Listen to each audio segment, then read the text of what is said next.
Hello there, friends. This is Spencer Michaud. Today we're going to be talking about the astrology of December 2025.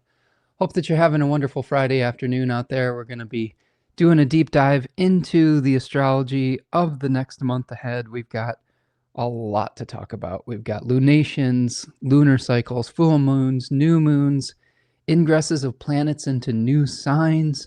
We've got solar phases with planets exiting their shadow, going under the sun's beams. We've got out of bounds planets, malefic enclosures, benefic enclosures.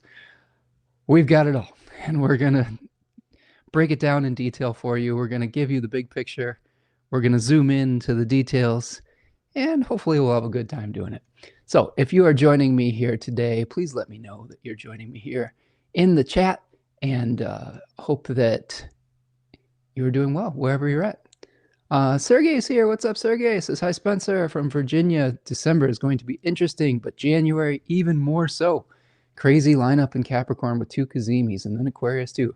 Absolutely, friend. And we don't want to get too far ahead of ourselves. January is definitely going to be an interesting astrological time, but we've still got some ground to cover in December, friend. A lot of squares with the nodes, turning points, a lot of squares with Saturn, with Sagittarius and Pisces planets. So we got to get through that phase first, and then we'll start talking about the Kazimis in Capricorn, which I think a lot of this is going to be leading up to, but that's an excellent observation. And it's really great to see you here in the chat, friend. Jody is here, says, hi, I'm tuning in from work. Nice, Jody. I see, Jody, that you have a little mobile icon by your chat here too. I'm testing something new out today, friends. There are 2 different orientations of the broadcast today. One is the landscape mode that you normally see on YouTube, and then another is this vertical mode where you can watch on your mobile phone. So if you're tuning in from your phone, welcome, and I hope it looks legible for you here today. But Jody, it's wonderful to see you. Hope you're doing well, and I'm excited that you're here with us today. All right, friends, I have a few announcements before we get going. Of course, today we're going to be talking about the astrology of December 2025, and we're getting ready for 2026. As Sergey was talking about in the chat, we've got a lot of interesting stuff coming up in January. We've got some ground to cover in December. If you need some help with working through any of these challenges, you can find me over at spencermichaud.com. My books are open for December, for January, whenever you want to come in and schedule. They're open right now, actually, so if you want to schedule for the end of November, it's a great way to come and prepare yourself for the year ahead. We can look at the next 3 months in detail. We can look further ahead if you need to look further ahead. We can do your natal chart, look at your natal story, your natal promise. All of these things can help you to prepare for all the twists and turns of fate. And honestly, right now, friends, things are a little bit wonky and up in the air, and there's a lot of uncertainty. So astrology can actually help us with that because it shows us the unfolding of that over time, the greater cycles of that over time.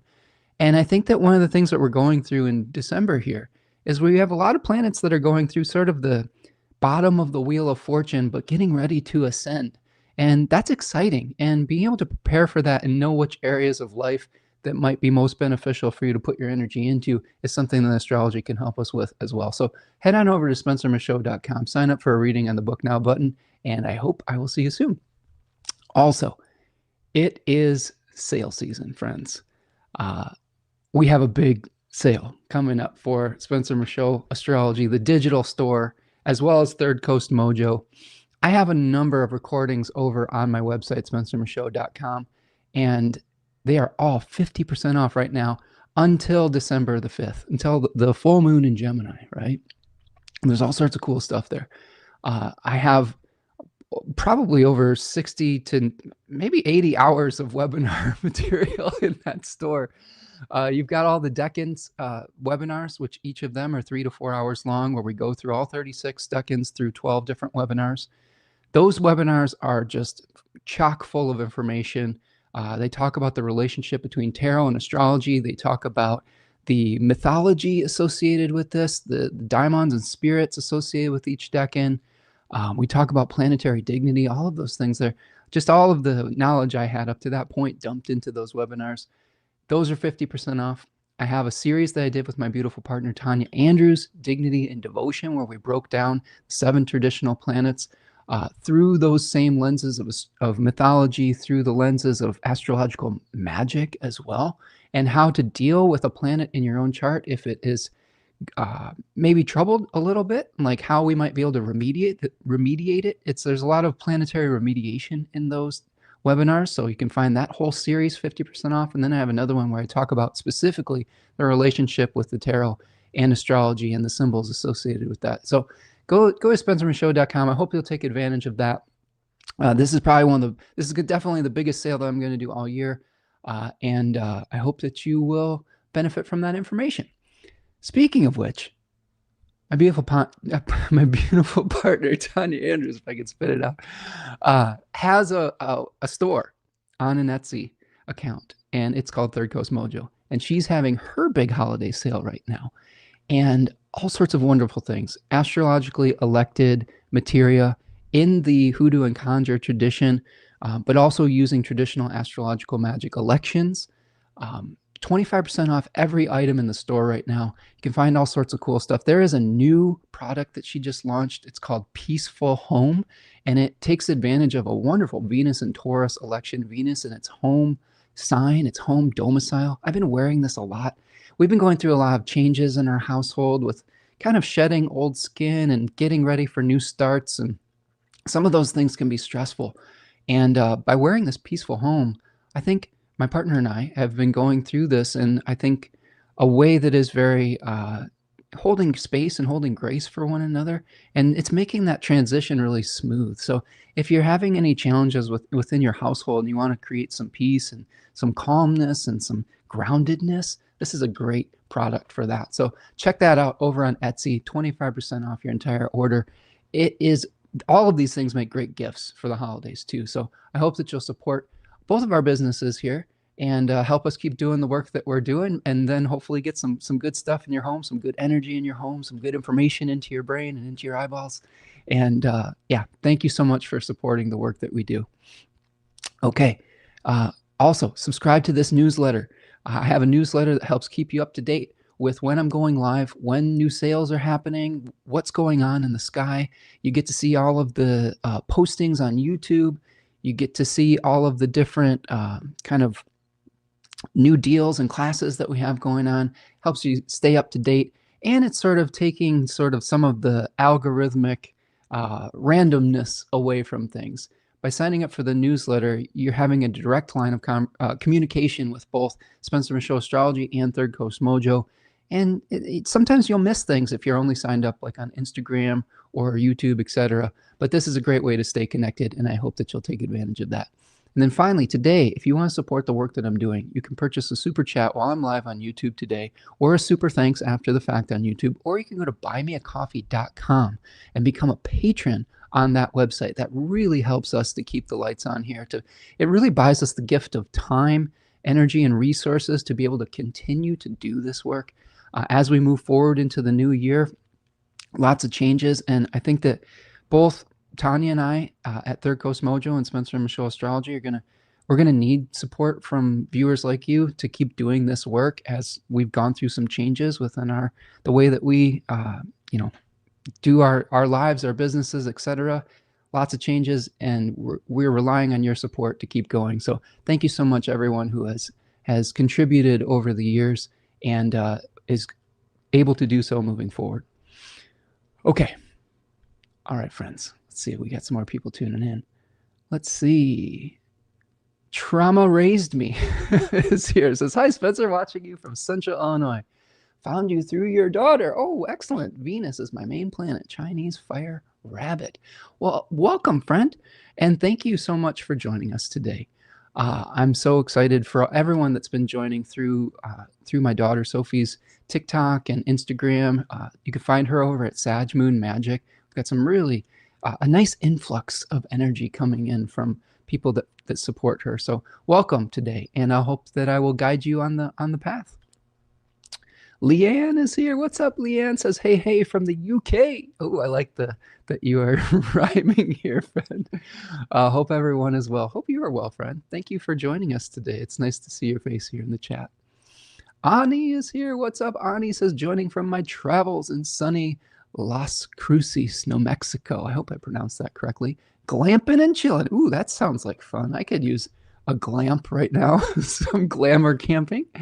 That sounds like a lot of fun, Ani. And thank you for the super sticker already, friend. Thank you so much for your generosity. It really does help, friends. Every little bit helps, even if you every dollar helps to help us keep these lights on, help us to be able to add to the library of research, to do all of this work, to purchase all of the different subscriptions that get more expensive by the year, to do the production values behind this, like to do things like StreamYard, the Zoom meetings that we pay for, all of this stuff. The scheduling apps for astrology, all of your donations and gifts go to helping to pay for the overhead for this. So Ani, thank you so much. Appreciate you. Ani says, I got you, bro. All right. Thank you, friend. Okay. So friends, don't be shy. If you are here today, let me know you're here. I love seeing that. I love those of you who have been checking in even after the fact and leaving me a comment and letting me know that you're watching. It means the world to me. There's so many different things that you could be utilizing your attention in this world that's just so loud and chaotic. But the fact that you choose to spend time with us here on this YouTube channel and interacting, it really means a lot to me. So thank you for those of you who have been leaving comments, whether it's live or after the fact. Appreciate you so much. All right, friends, let's talk about some big picture thoughts for the month. We're going to be going a few hours today. I'm going to see how long I got in me. There's a lot of astrology. I'll try to pace myself. I'm feeling the influx of Sagittarius energy coming in, and I'm trying to slow down so that I don't get too excited. I've been having some good ideas today. I've been having some good, the feelings that come with liberated energy after we go through the Scorpio letting go. I've been watching a series that I highly recommend for those of you who are history buffs. I've been watching a show called Death by Lightning on Netflix recently, which tells the story of James Garfield's rise to prominence and then his subsequent assassination. Actually, it's kind of sad, but it's also just a really interesting look at history. It's based on a book called Destiny of the Republic. And it's so good. And it's given me a lot of ideas about directions to move in, things to explore astrologically. And I think that this is an example of some of the energy that we get when we start to get inspired by something, right? When something moves us emotionally, like we've been experiencing over the Scorpio season, then what do we do with that? What do we do with the reflections that we have? What do we do with the inspiration?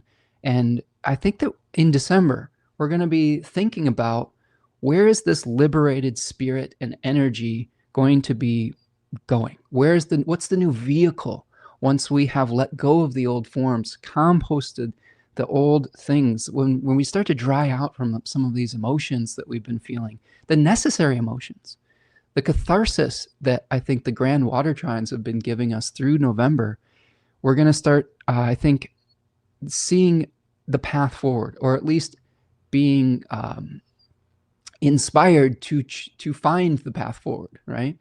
A lot of turning points in December. With all of these planets going out of bounds, we may have to think outside of the box, right? So this is our first kind of big picture thought. Everything's out of bounds. Not literally everything, but it feels like it. Over the course of December, we are going to have Mars, Venus, Mercury, and the Moon going out of bounds at various times. There will be a point towards the end of the month where all four of those planets are out of bounds simultaneously. For those of you who are new to that concept, I think it's a concept from traditional astrology that talks about a planet that's moving outside the normal declination path of the sun.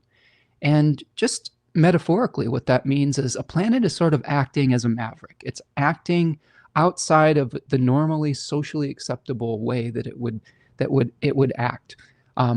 And when all of these planets, the moon is not an uncommon one. The moon goes out of bounds usually 3 to 4 times a month. Those are times when we're feeling a little extra emotional, or we might be feeling a little tired, like we're pushing ourselves beyond our limits physically. But with a planet like Mars going out of bounds, Mars is going to be out of bounds the entire month of December. We might be feeling our anger a little bit differently. We might be feeling like taking actions that we might not normally take. With Venus out of bounds, we might be attracted to new things. We might have a different desire nature than we normally would. We may be, like throughout the holiday season, we may be purchasing things that are, maybe very different than we would have in the past. Mercury out of bounds, we may be communicating very differently. We may be having ideas that are outside the box. And none of these are necessarily a bad thing. It just means that we may have to be careful about figuring out how to moderate the more extreme natures of these planets, because these planets can go to their natural extremes when they are out of bounds. So that's the first thing that I'm noticing. We also have, I think, our last grand water trine, the direct Mercury grand water trine. And that's going to be happening around this December 6th through December 11th. As I'm recording this at the end of November, we're going through the Sun's grand water trine. So think about the themes that you're experiencing right now if you're enjoying this with me live, and reflect upon some of the themes that you've been going through late October through November, because Mercury is going to help us to move forward with some of those things in December with that grand water trine. It's also going to make an opposition to Uranus. We have one opposition happening retrograde today with the, actually, excuse me, we have the Sun making its retro, I'll get it. We're having the Sun making its opposition to Uranus, a retrograde Uranus, as I'm recording this. But Mercury is going to make its direct opposition to Uranus retrograde in the midst of this grand water trine. So getting some shakeups of ideas, shakeups of our perspective on things, and that can be invigorating. We also have Jupiter going into a malefic enclosure for part of the month and into January, where we might have some difficulty with the expansions of our life, or just a delay. I think that's the way to think about it. We do have Saturn being in the benefic enclosure. Now, these are concepts where in the malefic type, where we have Saturn and Mars kind of putting pressure on a planet, giving it a lot of responsibilities, maybe blocking some of the manifestations of it, where we feel like we're backed into a corner. So Jupiter significations are going to feel like that this month. I will break that down in depth and show you some examples. But a benefic enclosure is when Venus and Jupiter are enclosing a planet and protecting it. So I think Saturn significations are supported this month with the benefic enclosure. It's only a few days at the end of the month. So if you're feeling like you're having difficulty with your luck with Jupiter, with expansion, I think that one of the lessons in this month is we're going to have to work hard for it with Saturn being supported. But I do think that hard work and that slow and steady wins the race type of energy is going to be really important. We may feel pressed to move more quickly. When everything moves into Sagittarius, speed feels like the overall essence that is coming into our lives, or the desire to move more quickly. And some of that can be invigorating. Other times we need to mitigate that. I'll tell you, this past week or so, I've been starting to feel my age a little bit. I'm feeling it in my knees. I got up a little bit too quickly from a very, like a kind of a squatted position. I was trying to fix something underneath one of our vehicle. And I got up and my knee popped. Like I've been just dealing with a sore knee. And what it's really had done for me, it has forced me to slow down and be much more intentional about my movements so that I don't make it worse. And I think that's a good metaphor for December, is we may want to move quickly, but because we are hampered a little bit, maybe by an injury, by something that is forcing us to slow down, that can lead to better outcomes moving forward. I would also say this month we have both the Sun, Venus, and Mercury squaring the nodes at the south bending of the nodes, which is sort of that lowest point where we are going to the peak of I guess peak is not the right word, but the depths of letting go, the depths of decrease, and we're going to start moving towards increase. We're going to be starting our ascension towards that north node, towards the increase of faith, moving away from letting go of some of the old forms and start moving towards a vision potentially. So I will break that down. Really important turning points for many of the planets and topics within our life. And then finally, big picture, both Mars, the Sun, Mercury, and Venus are going to be squaring Saturn and Neptune over the course of the month, over the signs of Sagittarius and Pisces. So we've got a lot of tension between the vision, Pisces, and how to take action towards that vision. And I think a lot of it is leading up to what Sergey was talking about earlier with the Kazimis in January in Capricorn of Venus and Mars, and then all of those planets opposing Jupiter in Capricorn, and then a lot of the Aquarius conjunctions that are going to be happening. Like there's Kazimis happening. But I think December is a preparation for that. And we may have to go through some of the tension that leads us to take action, some of the friction. Think about the tires that are meeting the resistance in the road to help move us forward. And that's what we're going to be seeing in December with these planets squaring Saturn and Neptune. We've got to get clear on our vision before we can take effective action. If we don't get clear on that vision, and we got to ask some tough questions about our life, we may feel some strain with that, right? But that can lead us to move forward in a intentional way, rather than in a way that that repeats some of the old narratives that we have been trying to release in these grand water trines with the Scorpio sort of axis in Scorpio 3, where we're trying to discern the things that we need to release. Okay, so we want to be intentional about that. We have to know our why before we start taking action out in the world, and I think these squares are going to help us with that. I'm going to check in with the chat before we talk about our medium range view. We've got a lot of people stopping in here. K-Wow's here. What's up? K-Wow says, good afternoon from North Carolina. Nice to see you. Hope you're doing well, friend. Ani says, I'm out of bounds, literally. Well, there you go. You're right in alignment with everything that's happening, Ani. Trauma Raised Me says, 2 of my main planets will be out of bounds. Oh, man. So you're going to be feeling this as well, right? Trauma Raised Me says, you're saying we should find some balance in the swing, like the middle ball in Newton's cradle. I like that. That is a great example. There is that kind of perfect moment, right, where we find that sweet spot in the middle. And I think that's a great way of dealing with just life in general, is finding that sweet spot between extremes. Trauma says, my mama's main planet was Mercury. She left here in 2024. I get why. Oh, I'm sorry to hear that, friend. I lost my mom in 2022, so understand that feeling. It's tough, and one day at a time. And they're still with us on some level, and I still feel the presence of my mom around me. But it's a hard time, and don't rush the healing process. Okay, let's see here. Yeah, definitely feeling pressed right now. Pressed, but now crushed. Maybe some Tai Chi. Yeah, Tai Chi is a great way to find your center once again, friend.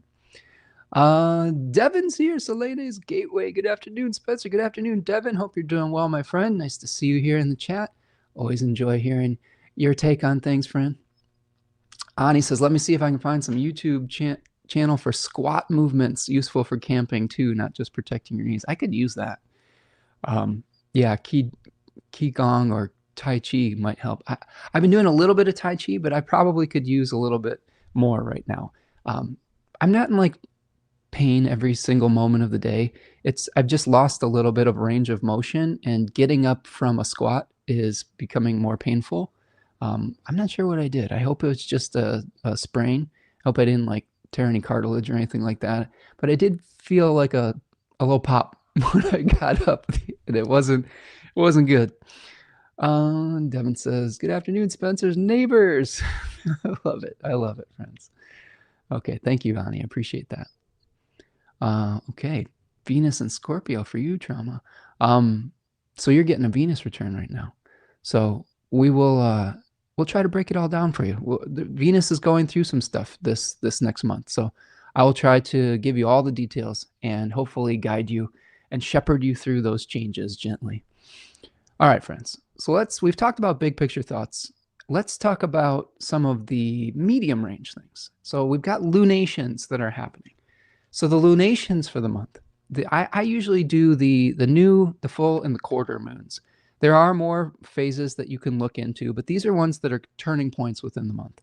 So we have a full moon in Gemini on December the 4th at 13 degrees of Gemini, where we're probably going to be feeling a lot of options and feeling a lot of directions that we could move into, but having difficulty reconciling all of the details around it. We're trying to bring together body and spirit at that full moon with the sun in Sagittarius, and I'll talk about that in a second. But oftentimes we need to ask about what the possibilities are, to explore our options, and then eventually to make a choice, right? We can't keep all of the options open. We can't keep all the plates spinning. That can be difficult. So this might be a moment of choice potentially. We have a last quarter moon on December the 11th at 20 degrees of Virgo.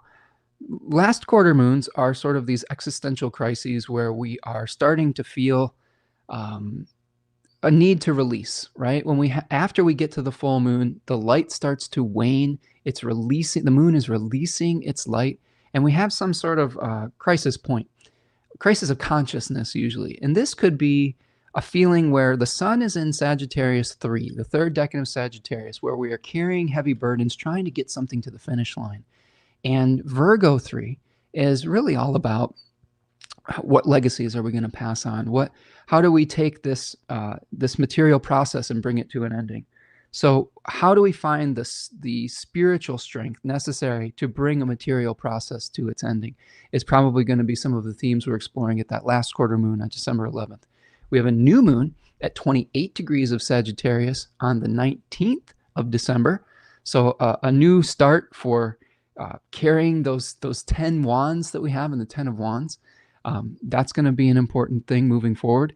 We have a first quarter moon at 6 degrees of Aries on the 27th of December. That's going to be the moon in square to the newly ingressed sun into Capricorn, where we were trying to decide which material reality we want to manifest, just like we're making New Year's resolutions around that period of time. What projects do we want to start? Where do we want to direct our material goals throughout the year? And how are we going to do that in a way that supports our personal sovereignty and individuality with the square at 6 degrees of Aries?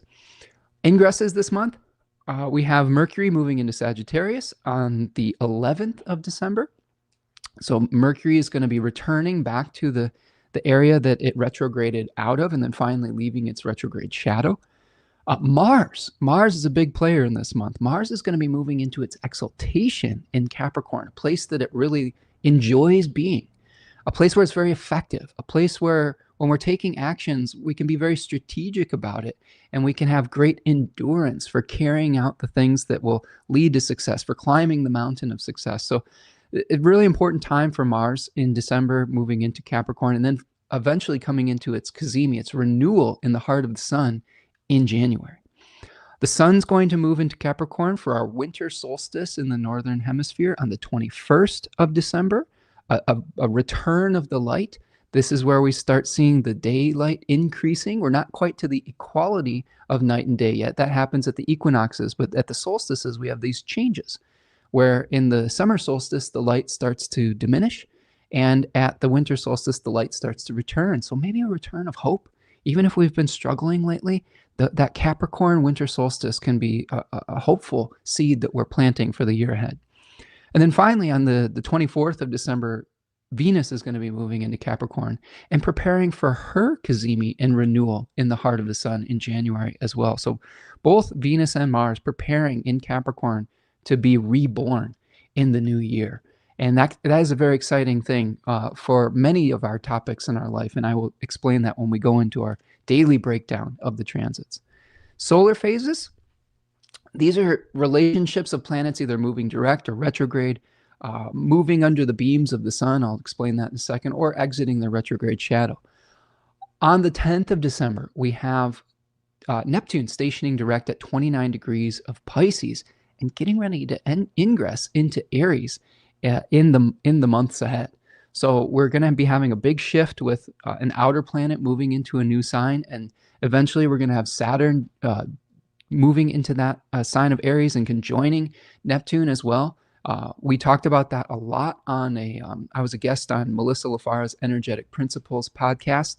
Check that out. It's in the collaboration tab on my YouTube channel. We had a long discussion about that. So that can help prepare you for that. But Neptune stationing direct, getting really clear about our vision and really clear about maybe some of the illusions that we've been under. Maybe we've been really hoping for something to happen, but we might not be dealing with reality. And I think that Neptune moving direct can help us to figure out what things we will be willing to sacrifice for to be able to achieve our goals, our visions, and our dreams. And I think that that can be a really powerful thing with Neptune moving forward. Mercury is going to exit its retrograde shadow at 6 degrees of Sagittarius on the 16th of December. So what that means is that Mercury is going to start transiting new ground after its retrograde cycle. So oftentimes when Mercury is stationing direct, it is going back over territory that we've already visited.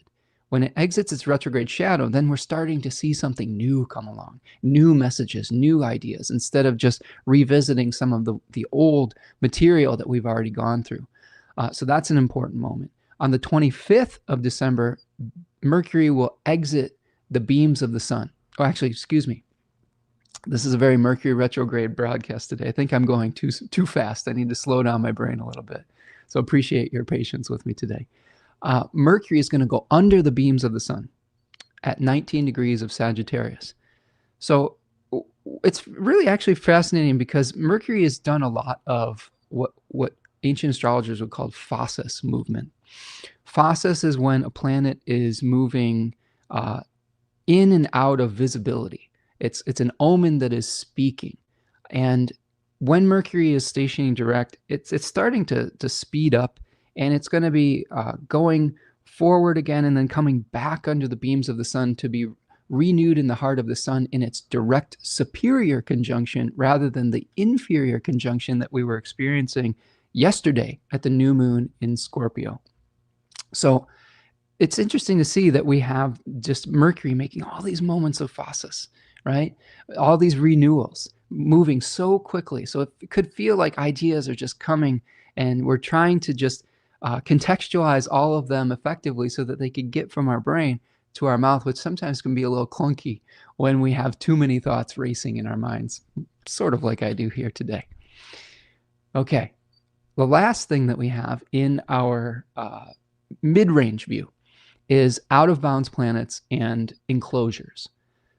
So this is actually a pretty important part of December's forecast, is we have a number of out-of-bounds planets. Mars starts out our out-of-bounds exploration by going out of bounds from November the 27th all through the month of December, all the way until January the 3rd. So this is going to be really important for your Aries area of the chart and your Scorpio area of the chart and the topics associated with that, because Mars is the steward or host of those planets, or excuse me, those signs, right? So we're going to be seeing Mars acting outside the norm, acting outside its normal way of socially acceptable movement, action, etc. We could also be seeing a lot of people getting really frustrated with the social situation. We've got a lot of anger that's been simmering for a long period of time. And when Mars moves out of bounds, we might see some of that bubbling over.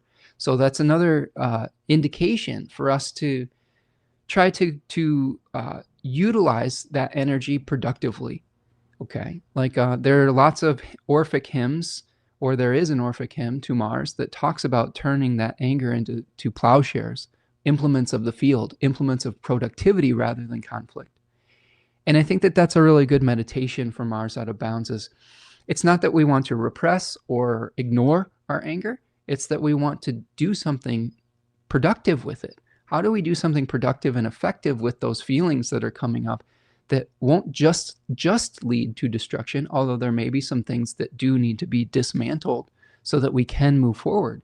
But how do we work on building as well after we've dismantled some of the things that are no longer serving us, whether as individuals or as a collective? The moon's going to be out of bounds from December 3rd through December 7th. Not that uncommon, but it's nice to know when those periods are going to be coming up.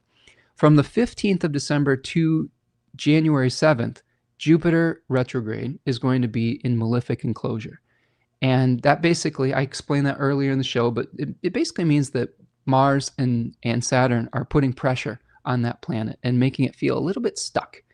And it's going to start when Mars moves into Capricorn, and it ends with Venus conjoining Mars at 18 degrees of Capricorn. I believe that happens in early January, on the 7th here as we're talking. The moon will be out of bounds from the 17th to the 22nd again, and then Venus moves out of bounds on the 20th of December all the way till January 3rd. So again, desires may be different. We may be looking towards things that we would normally never be attracted to, whether it's physical relationships or, I don't know, books or things that bring us pleasure. We could be seeking things out outside the norm. And that could be invigorating on some level. It also can be a little bit dangerous if we're not careful. From the 21st to the 24th, Saturn's going to be in that benefic enclosure, starting with Venus moving to 25 degrees of Sagittarius. And that is the square, I believe, with Venus and Saturn, and then Venus is moving into that benefic enclosure relationship. I have a little bit of uncertainty as to when it ends. It possibly ends on the 24th, but there's also a possibility that it may end on the 27th. I will show you that when I get to that in greater detail and my reasoning behind it. But there's a little bit of ambiguity with it. Part of the ambiguity is just cross sign enclosure, and I'm trying to weigh in my mind if that is a thing or not. Mercury goes out of bounds from the 28th of December to the 15th of January. Ideas that could be coming to us from out of the blue, communications, things that we may have never communicated, it normally might be coming out of our mouths, right? So we have to kind of think before we speak on some level. But we may be chasing some ideas that we would normally never consider because of necessity with Mercury out of bounds. And that can lead to some invigorating circumstances as well. And then finally, we end the month with 4 planets out of bounds: Mars, the moon, Venus, and Mercury, all out of bounds from the 30th of December to the 3rd of January. The moon will be out of bounds from the 30th to the 4th, but all 4 of those planets are out of bounds for like 3 or 4 days at the end of the year. So interesting times, all right? Okay, so those are our out of bounds enclosures and our medium range view, okay? And let's see. Let's just check in with our chat here and see where we're at with all of this. What do you say? Thank you so much for all these comments in the chat here. Appreciate all of you just amping up our engagement, but also just sharing your thoughts and sharing your observations. It is nice co-creating with this, with all of you. Moana is here. What's up, Moana? Says, good afternoon, everyone. Thanks for the live. Appreciate you being here. I love your little icon there with the beautiful flowers. Very nice. Nice to see you here. I believe, Moana, is your screen name changed with the MCB? Did you have the cat claw before? Are you the same person? You'll have to let me know in the chat. I've been getting screen names, channel names as the display rather than your chosen name for your channel. And it just sometimes will make it confusing for me as to who everybody is. So let me know who you are in the chat. Ani says, as a child of Mars, I am stoked about the Mars Cazimi in Capricorn, initiating a higher goal while being rugged. Merry Christmas to me, just like baby Jesus. I will be reborn. I love it. Yeah, I think that a lot of us are going to be feeling a new burst of energy. And I think, like I said, that can feel really invigorating, especially if we've been in a rut, or if things have been changing in our lives where we really need to make a new start. Um, I've been talking on this channel a little bit. My personal life is changing too, Ani. My partner is she's being laid off in December, and the two of us are going to have to, with our shared efforts, figure out how to replace her full-time job income. And some of it might be through taking the leap, working together, uh, doing some bold things that the two of us would never have considered had things been uh, just status quo.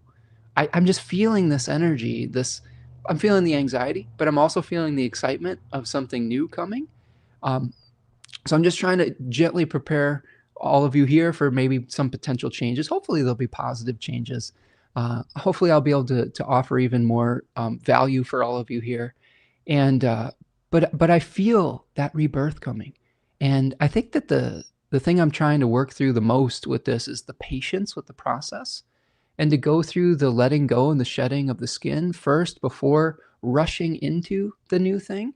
I think that's going to be part of what December is all about, is getting clear about where we want to go next, and how do we do that in a way that is in alignment with our values and our integrity. This is something that I think about all the time, Ani, is I have a lot of this is, I think, a good quality, but also can be a limiting quality in a society that doesn't always respect this quality. But I have a lot of trouble doing anything that I don't believe in. Like I'm very stubborn in the fact that if something isn't in alignment with my values, I just won't do it. And sometimes I will suffer because of that. And I appreciate that about myself, but also sometimes it makes my life a little bit more difficult than it has to be. I'm not a good conformist. I'm very nonconformist, and we'll have to figure out how to work within a society that, in a lot of ways, is going even further and further from my ethical integrity, and figure out how we can change that society and be people of integrity in a world that is rapidly shifting towards enshittification. And I think that those are questions that we'll have to have as a community moving forward. All right. Devin says, interesting, Mars out of bounds the same day as Saturn stations direct, right? It's all connected, friends. We live in this interconnected universe, and it is so beautiful. And seeing one planet handing over significations to another is just really powerful, right? We talked about the Mars out of bounds, Saturn stationing direct in the Astrology of November. If you all want to go back and revisit that too. Devin probably had some really interesting thoughts about it at the time, so check him out over at Selene's Gateway as well. Ani says, no wonder retrograde Gazemia and the new moon totally fits getting out of the rain and finding this amazing camping. Plus, I got good news on the apartment I'm waiting on coming along. New moon and new Mercury. All right, Ani, it sounds like you have some exciting things coming, friend. I love to see it. All right. Trauma Raised Me says, my mama would call the Mercury bobbing and weaving the Muhammad Ali shuffle. Float like a butterfly, sting like a bee, right? Yeah, it says, sounds like her. Oh, I love that. I love it. The Muhammad Ali shuffle. That is a great image, friend. Okay. Let's see. New books, you say? Maybe, yeah, new books. We'll see. This is part of my New Year's resolution, is how do I make more time to read the books that I have before I keep investing in new ones. I'm getting a little bit on a history kick right now. There's a book that inspired the show that I'm really into right now. It's called Destiny of the Republic, that inspired the Death by Lightning show on Netflix, which is excellent. It talks about James Garfield, the 20th president of the United States, and he's a really inspiring figure. And I felt genuine sadness at his death. Spoiler alert, but I mean it's not a secret. he was assassinated, and I felt genuine sadness around the conclusion of that in the dramatization of it, just because he represents, I think, what a lot of us are searching for right now: somebody who stayed true to their values, that took on corrupt forces, and really never wavered from it. And I really am feeling a lot of emotions around that right now, and just inspiration, sadness, but also feeling like, how do we carry the torch of James Garfield moving forward and be that change that he was trying to enact in his time, and move it forward into our time? Because what you learn when you study history is it's so cyclical.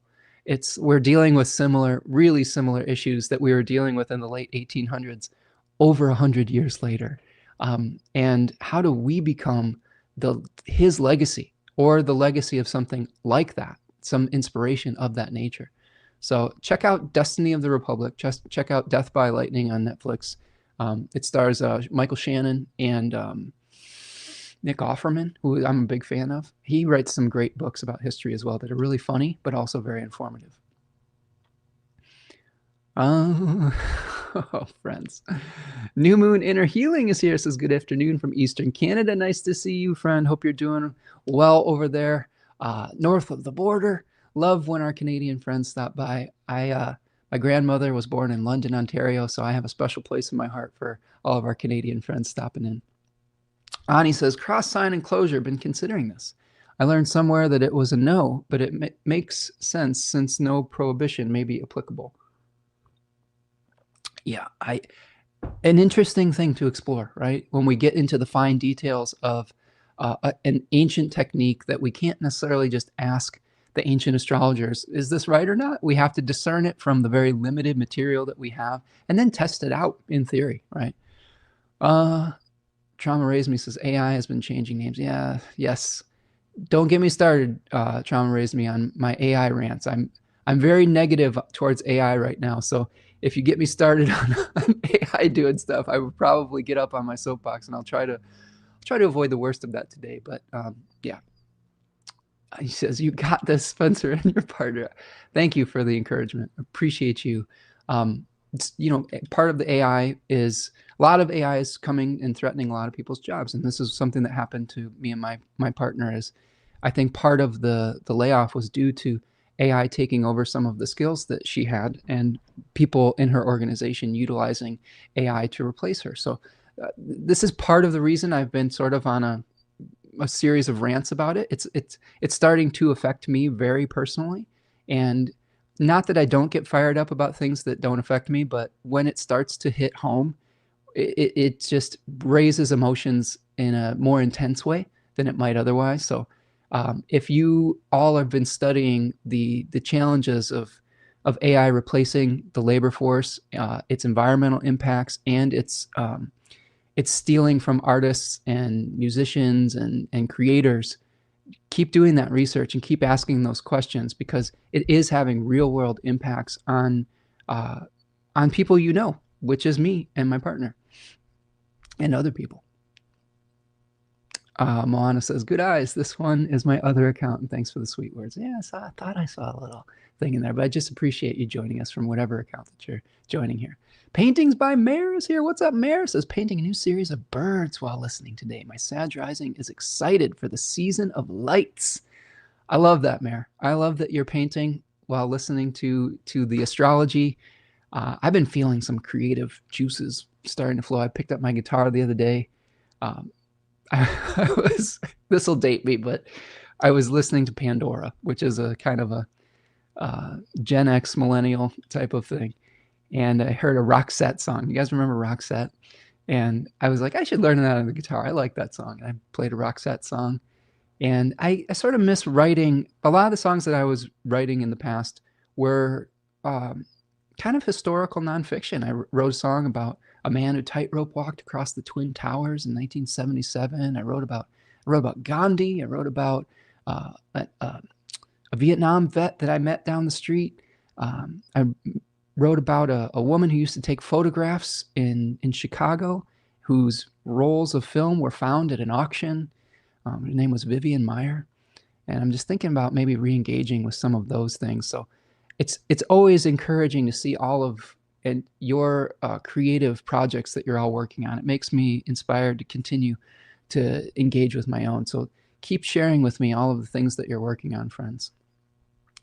Ani says, my Cap 9th is exalted with Saturn. I feel you on that. I can settle and put energy into something not aligned with my higher purpose, whatever that is. Amen to that, friends. New Moon says, that's such a Leo thing. Stay true to your authentic self. It is. I had a thought about this. Yeah, it says new moon inner healing says coming from a Leo moon, it's all going to work out for you and your partner. I'm sure. I hope so, and I feel that. I think it will. I think we have a lot of good energy with one another, and a lot of skills that we can offer to the world that we can hopefully monetize in a way that's ethical. You know, your thought about the Leo thing, I've been thinking, this is another thing I've been thinking about with artificial intelligence and sort of the, especially with tools of what some people are describing as like the democratization of creation through things like typing in prompts in Midjourney and through like, there's tools that musicians are using to type in prompts to create music. And the Leo in me was like getting really irritated about it because the sun, and this is, I think, a bigger picture thought about AI, Aquarius, Pluto and Aquarius. To me, AI is such a threat because it is the threat of not just democratizing, but homogenizing what makes us special as individuals. What makes a lot of us special as individuals, as artists, is the work and the energy and the perspective and the time and effort that we put into gaining these skills. As a musician, I put years, decades of my life into learning how to do these things and how to cultivate these skills. And it's coming through my unique individual consciousness. And when we just feed a prompt into AI, which is literally stealing people's voices to create music with, like there's new technology that's coming out where you can type something in and Paul McCartney's voice can sing it for you, like from the Beatles. And I think that that's really dangerous. And eventually, if we keep doing that without learning the skills that make us special, maybe not everybody's meant to be a musician. Maybe not everybody's meant to be a painter. Maybe we have our own individual points of genius that we're putting out into the world. But when we keep stealing that work from artists, and when we just put them into the wood chipper, eventually what happens is we start putting out more and more banal mid material. And then the things that the AI is learning on just becomes more and more and more homogenized because there's not that beautiful, those beautiful mistakes that we make as artists. That's what makes us unique. It's not just the complete polishedness of it. It's the mistakes that we make. It's the little quirks that we have. And I want to express that we shouldn't lose that as we move forward into this next generation of technology. We have to stay true to that. The things that you feel are mistakes, or that's what makes you unique.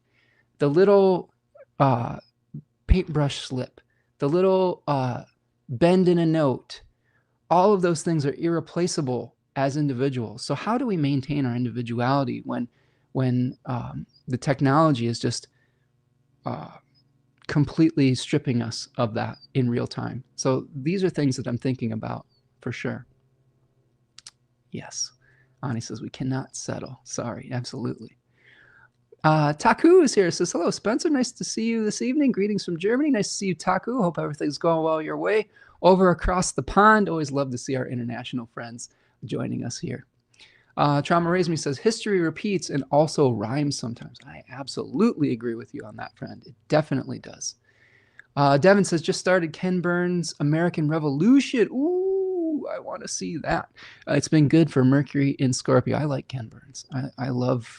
I'm really just feeling attracted to learning historical nonfiction right now, because as an astrologer, it's such amazing information to see just what people have been talking about, history rhyming and repeating. I think I might be doing some more of that on the channel and just examining things from those lenses. Thank you for that, friend. Okay, we've got so many great comments here, friends. I'm gonna have to go through a little bit quickly on this so we can get back to the Astrology of December, but I love all these comments. Please keep them coming. Yes, I love it. Okay. This is me now. Says, hi, Spencer. It's Veronica tuning in again, second week in a row. Thank you for coming back. Veronica, appreciate you. Thank you so much for joining me today. It is an honor to have your attention for a second week in a row. And he says, na na na na na na na na na na na na na na na na na. She's got the look. There you go. The Roxette reference. For the record, the song that got me was It Must Have Been Love by Roxette. And it feels like a wintry song of letting go and nostalgia, and it felt very scorpionic, and I was just feeling emotional. I was like, oh, I want to connect with that. So that was the song that I connected with. Let's see. Drama Raised Me says, the flow of emotion in the poetry and paintings and music cannot be duplicated. Viva la resistance. Absolutely. Absolutely. Devin says, regarding music imperfections, we'll never know the lyrics Otis Redding forgot. So instead, we have the whistling part in Dock of the Bay. Ooh, I love that. And it's beautiful, right? He forgot the lyrics. He did the whistle. That's what made that song amazing. That's what, and I'm guarantee you that an AI generated song would never have put that type of interesting thing in, you know. And if it did, it would have watered it down so much that we wouldn't really be talking about it today. All right. Yes. Paintings by Mare says, wabi sabi, the Japanese concept of beauty in the imperfection. My new paintings are exploring this concept. Perfectly said, Mare. I love that concept. I love the wabi sabi concept of letting nature complete the final 10, 15% of it, and seeing that part as beautiful, not as something to be constantly reworked and refined. It's that is what makes it great. And I hope we can keep that concept alive. And it sounds like you're doing so with your creative process. All right, friends. Excellent conversation. Thank you for inspiring me and getting me all fired up today. I feel super fired up with all this. Let's start talking about Sagittarius. So in December, we'll have a few hours of the sun moving through Sagittarius 1. But today, as I'm recording this, we're in the final throes of Scorpio, final degree. Sun's going to move into Sagittarius this evening as I'm recording this.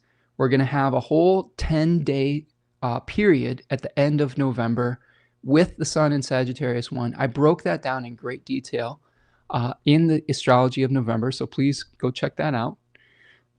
But here is Sagittarius 2. Just brief review. Sagittarius 1, speed, action. When we liberate something from its old form, it's searching for a new form. When we finally find the vehicle that will contain our liberated inspiration, then we get to Sagittarius 2, and we start to see some kind of resistance that tests our vision. Okay, Susie Chang is an excellent tarot reader, scholar, and she has a book about the decans that talk a lot about the connection with tarot. And I love the way she describes Sagittarius and the chronological narrative. She talks about the speed of the arrow in Sagittarius 1, the strength of the archer to pull back the bow in Sagittarius 2, the resistance that we need to take aim and to refine our aim towards our target. Remember, Sagittarius is this centaur that has a bow. In some ancient explorations of Sagittarius, it was just the bow, right? Or just the arrow itself. So here we are trying to combine with a lunar decan, lunar and Mars ruled decan in a Jupiter ruled sign, Jupiter, a planet of vision. We're trying to combine body and spirit with our actions, right? We're trying to unify everything and overcome that resistance. Oftentimes during Sagittarius 2, we will have to overcome a nemesis of some sort, someone who is resisting our vision. And we have to learn how to exert our willpower through our experience. The daimon in this decan is kore. Kore is a sort of, it is a generic word for Persephone. Okay, it basically means maiden, but the maiden they're referring to is Persephone in her queen form. Persephone went through a lot of changes. She was a maiden in the Aries decans, where she was abducted into the underworld, and then eventually through her experience became the queen of the underworld. So we have to rely on our experience in Sagittarius to overcome some of the resistance we may have towards our goals. That takes great strength, as the Book of T calls this decan, the Lord of Great Strength. Okay, Austin Kaba calls it the bridle in 36 Faces, which is sort of the way we direct our vehicles, our horses of life.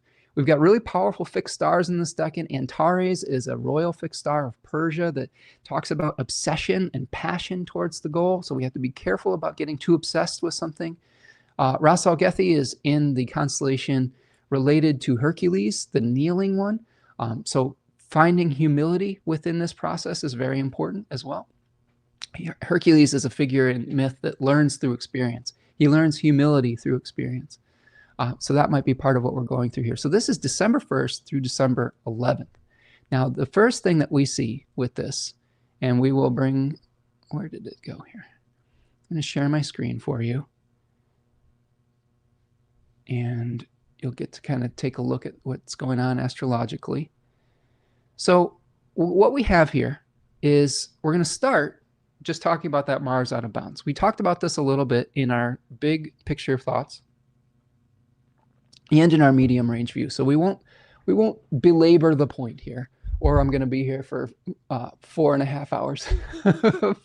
I love the long form, but I start to get tired after about 3 hours, and understandably so. I think I just get hungry around that time. So if you don't want me completely fading towards the end, I'll go through a little bit quicker. Mars out of bounds. It's going to be hanging out around the third decan of Sagittarius around this period of time.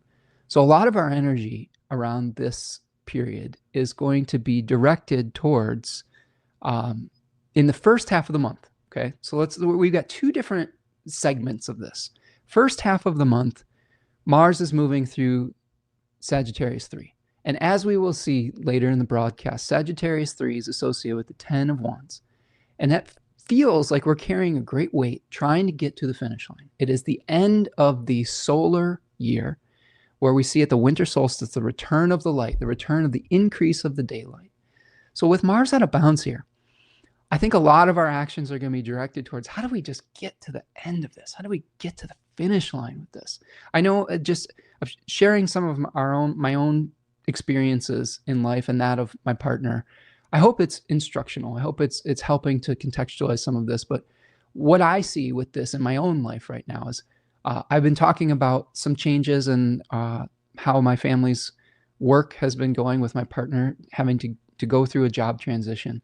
And what I see from her at this is she has to go into the job that she was being laid off from for like the whole first half of December, right? She's trying to get to the finish line. She's trying to carry the weight of her responsibilities towards the end in what is somewhat of what may feel like a little bit of a hostile environment, because all of the feelings surrounding being let go from a position, but then still having to go in and do your job professionally. That's one example of how we might be carrying a heavy burden to get to the finish line. And then once we're released from that, Mars is going to move into Capricorn 1, where a lot of our energy is going to be directed towards trying to find the new fertile ground, the new start that we want to make. And I can see this like happening in my own life exactly. Like, so having to go in and resolve the old situation, get to the finish line. And then once that situation is resolved, figuring out where we're going to plant our new seeds. So I want to see in your life, share with me over the course of the month, is there something that you are trying to get to the finish line with, carrying a heavy burden, carrying a heavy responsibility? And then halfway through the month, are you thinking about what you want to do next? Has necessity forced you to make a new start, or are you doing this willingly, right? Everybody has a different risk threshold, right? We talked about this a lot with Melissa LaFara about Saturn and Neptune and how do we deal with risk. For my partner and I, we're Taurus moons. I wouldn't say that we're passive, but we tend to take things as they come. I think that we have a lot of patience, and we have a lot of, if things aren't like a complete disaster, we're like, oh, okay, well, we can make this work. But when circumstances change, then as a person who is dealing with inertia, we have to become like that bull that needs to get up and start moving and change direction. And inertia is I think our biggest challenge to overcome when we're faced with changes as a collective, just any of us. How do we pivot, right? This is what Melissa LaFar and her partner were talking about. He's a Capricorn sun, and he's like telling her, pivot, pivot, pivot. And for some people, pivoting is easy. If you have a lot of mutable placements in your chart, pivoting isn't the most difficult thing in the world. But if you have a lot of fixed placements, pivoting is really difficult. So this Mars out of bounds period could help us to pivot, especially when we may be more the type that takes things as they come. We may have to start getting that 1,000-pound bull off of the ground and start moving in a new direction. And it's going to be like one step at a time. But the beauty of that is once you get going, once that bull gets going and it starts running, there's no stopping it, you know? And with this Mars out of bounds in Capricorn, if you make a plan and you start getting that yourself moving, there's going to be no stopping you moving forward. And that can feel really good in the moment. You have to be careful, okay? You don't want to trample people or gore someone along the way. But I think that there could be some really positive outcomes to this as well. Ani says, Sag 2 Nemesis. I have Sun in the 12th, hidden enemies. My father has the moon in Sag 2. Coincidence? He is resisting my help? Doubt it. Yeah, I mean, you might be the resistance that he's pulling against, right? Trauma Raised Me says, it starts on Thanksgiving. I'll try to remember to be extra patient starting that day and work on being the fire extinguisher. I love it. We always preach patience on this channel. We preach moderation and patience. Doesn't mean we preach just passivity or letting people abuse us. We have to have healthy boundaries within that too. But I think whenever we're faced with newness in our life, taking the time to reflect and to think about what we need to do moving forward so that we can do it in a way that benefits not only ourselves, but our community as well is super important. So I'm always in favor of that, friend.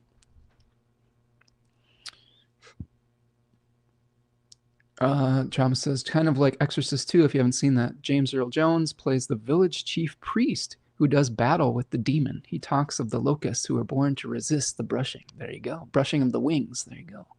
Hard to stop a train, as my martial arts instructor said. Yeah.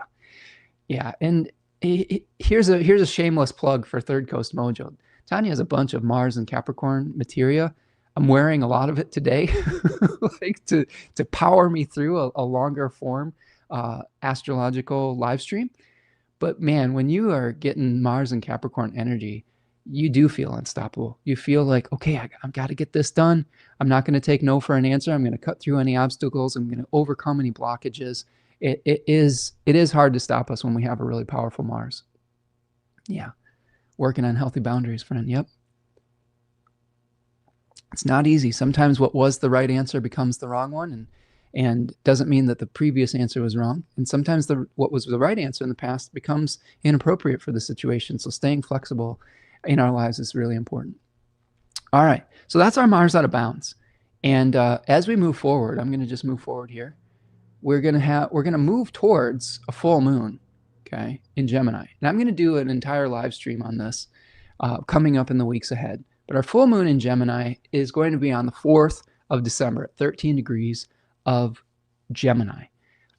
If you are familiar with the tarot, the card associated with Gemini 2 is the 9 of Swords. And in the 9 of Swords, you see a figure who is laying awake at night, maybe having a nightmare, maybe having some anxiety, having difficulty reconciling things that are pulling them in many different directions. So one of the things that we're working through at this full moon is the sun is giving us our inspiration, right? It says in the second 10-degree section of Sagittarius, I want to unify my spirit and my body to move towards the goal. When we have the full moon in Gemini, though, there may be things that are trying to destabilize and disrupt that goal through distraction. So this full moon, a lot of this full moon may be, how do we make choices? How do we eliminate distractions? How do we explore our options, but then let go of some of those to move forward? One of the main goals of Gemini that I've learned over time, and this is true in my own life too, I'm a Venus and Gemini 2 native, is that we can't always keep every option open. Part of the story of Gemini is learning how to let go of one of those twins and say, you know what? we don't have to necessarily completely bury this in the underworld forever, because Castor and Pollux exchange time on Olympus and in the underworld. But there may be a time period where this is our focus, and this other option has to be released for the time being. And this might be a moment where we have to really get clear about which of the options we want to pursue and which of the ones we need to just let lay fallow for the time being. Now, one of the very interesting parts of this full moon, first of all, Venus and Mars are co-present with the sun. But the biggest thing that I see with this is both the sun and the moon are going to be at the bending of the nodes, the south bending of the nodes. We clarified this last live stream. I had a question about that, but this is the south bending. This is when the sun is at the south bending. The moon is actually at the north bending, okay? The south bending is a place that, from what I'm understanding now, it's sort of like the lowest point in like a ditch or something like that, or the lowest point where we are starting to move towards increase. If you think about where the planet is, it's starting to move away from the south node, a place of decrease. And in this case, it's in Virgo, a place where we have an attachment to form and the how rather than the why. And we're starting to move towards the increase, the north node, in Pisces, which is more concerned with the why and less with the how. So to me, this full moon and the sun at the bending of the nodes here, and these other planets at the bending of the nodes that we will see unfold over time, really speak towards starting to get in touch with meaning in your life. We all sometimes have our habits, our ruts, our forms. You're looking at example A of somebody who really, once they start getting into a routine, really difficult to get out of it. That has some advantages. I've been doing a live stream, or I've been showing up on this channel for pretty much 8 years straight. I've rarely missed a weekly live. And that's the good part of this. The downside is that when the necessity comes to change, it's like that bull. It's like that oil tanker trying to change direction. But in this case, the form is less important than pursuing what is important to you and meaningful to you on a spiritual level. The form has to change, okay? The values that animate the form, that is what is eternal. If you can get in alignment with your values when the sun is at the bending of the nodes, and how your identity is going to express those values, the form becomes secondary. Like I've learned this in my life as somebody who has changed their careers a number of times, a couple times, really. I've gone through some necessities of doing professional music, being a music teacher, and transitioning into being a professional astrologer. And what I learned through that transition was the light that animates my spirit, the soul flame, is trying to express something. And the form could be music. The form could be storytelling. The form could be teaching. The form could be astrology. The form could be the myths that express this. And the essence of what I'm trying to express is actually very similar in my music classes and in my astrology classes, right? It's just its form has changed. And this is something that I think we'll come to realize at this south bending of the nodes, is that the sooner that we can be flexible with the how, the sooner that we're going to start moving towards something that makes us feel good because we're in alignment with our soul's purpose. So these are really important turning points with these planets going through the bending of the nodes. Mars has gone through the bending of the nodes. I believe it's happening pretty much as we record this. The sun's going to be next, and then Venus is going to go through the bending of the nodes, and then Mercury later. So this is important because Mars, the sun, Venus, and Mercury, those planets rule 2/3 of the topics in our chart. There's going to be so many opportunities to move away from attachment to form and move towards meaning. It's not easy to do. especially if you have a lot of Virgo placements. This is coming from a Virgo, Jupiter, Saturn, Mars, stellium person. My routines and the form are really important. The how matters to me. Like the ends do not justify the means to me.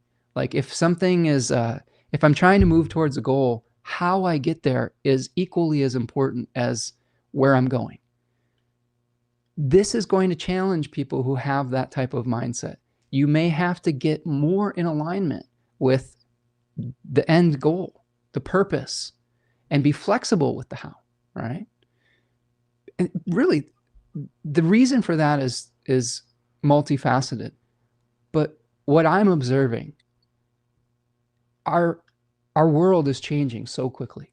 You know, we are in an inflection point with human history.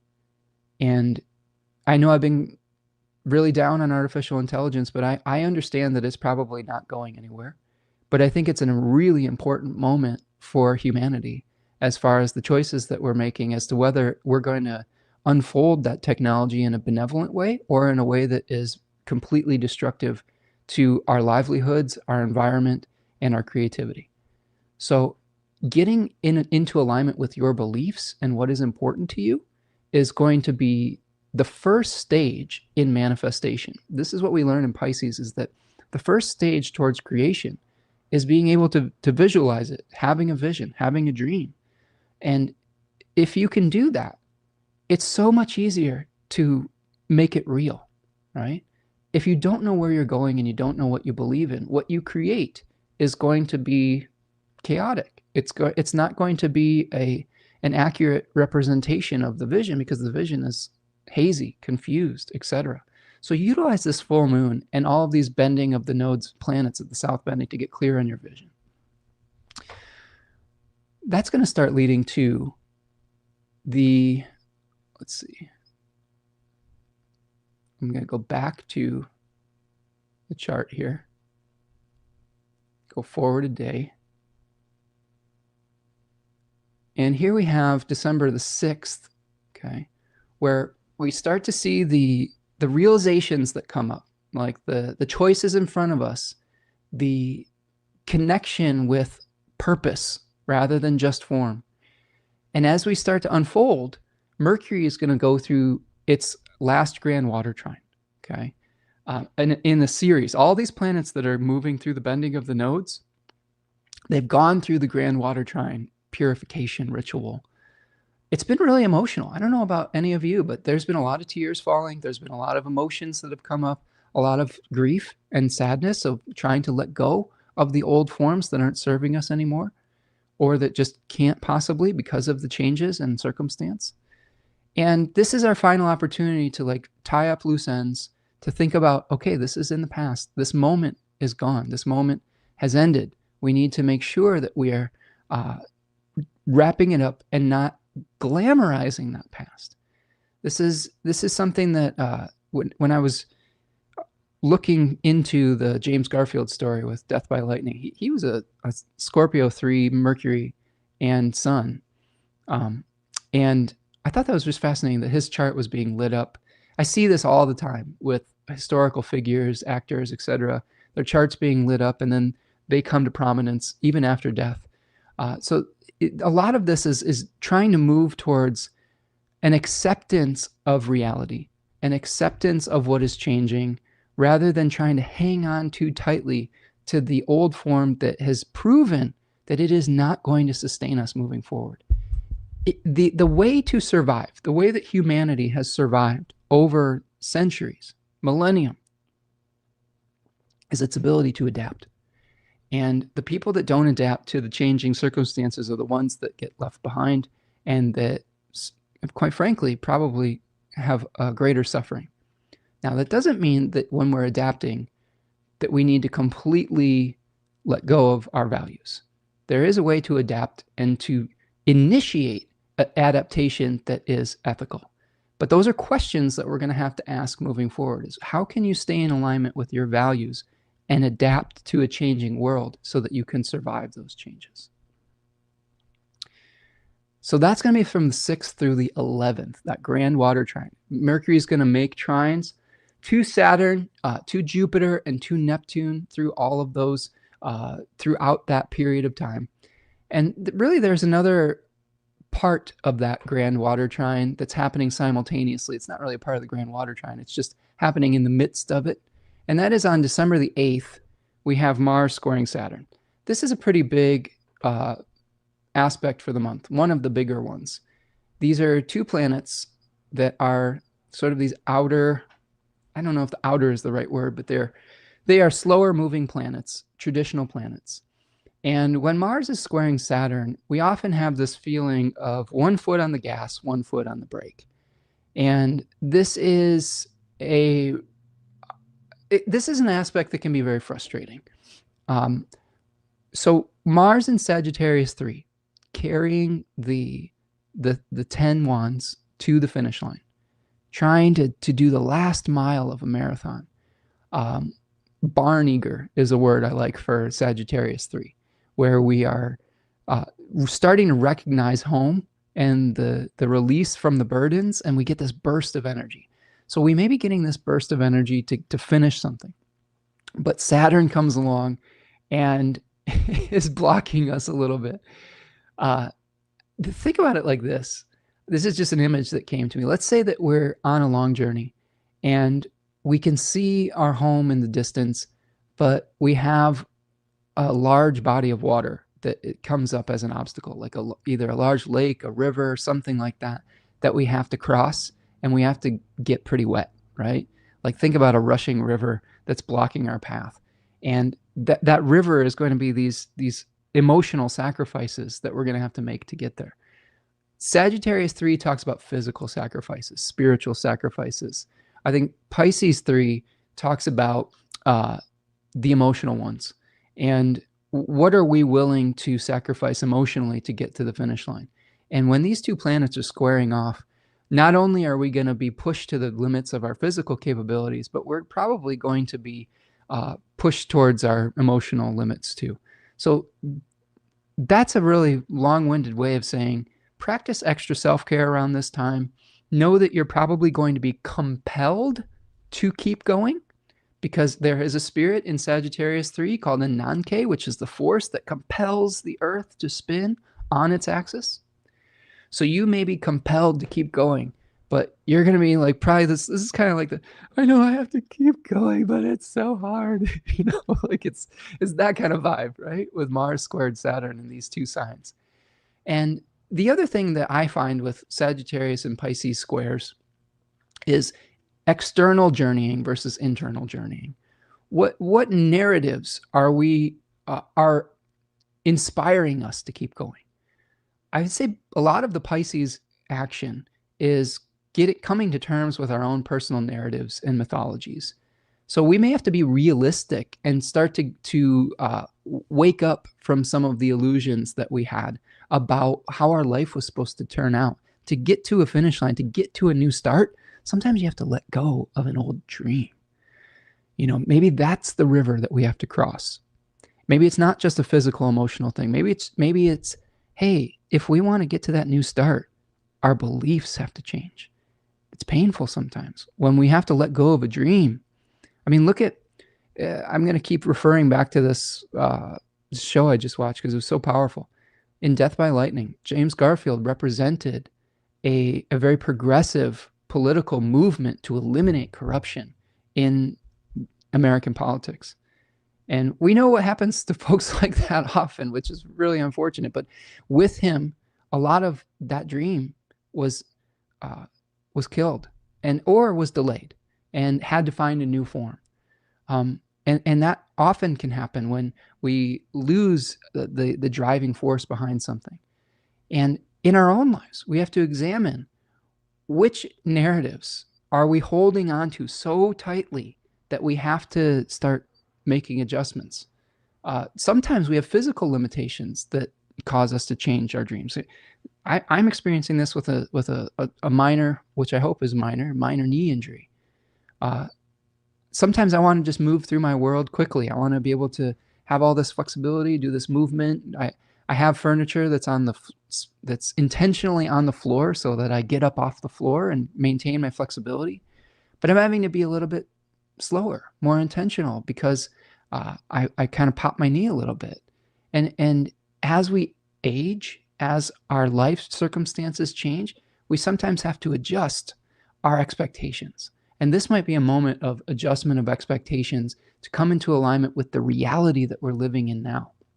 As much as I want to just throw artificial intelligence and the changes that are happening with that completely in the trash, I know that that's not reality. I know that there will have to be some adjustments to the new reality that we face. Now, I can still be a vocal force for considering the humanity behind that rollout or whatever it needs to be, okay?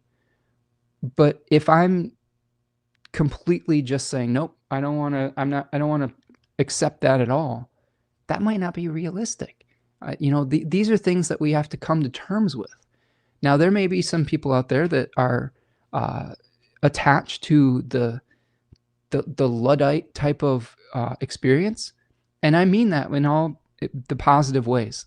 We use Luddite as a pejorative, a negative in a lot of ways, but the Luddite revolution was one that was resisting industrialization in the time that we were talking about with James Garfield, late 1800s, early 1900s. These were folks that, as a matter of principle, said, we don't want to replace craftsmanship. We don't want to replace doing things with our own hands. And there will be some among us that say, I'm going to completely reject and resist that out of principle. And maybe I'll be one of those folks, but maybe I'll have to make adjustments as well. Maybe we all will have to do that.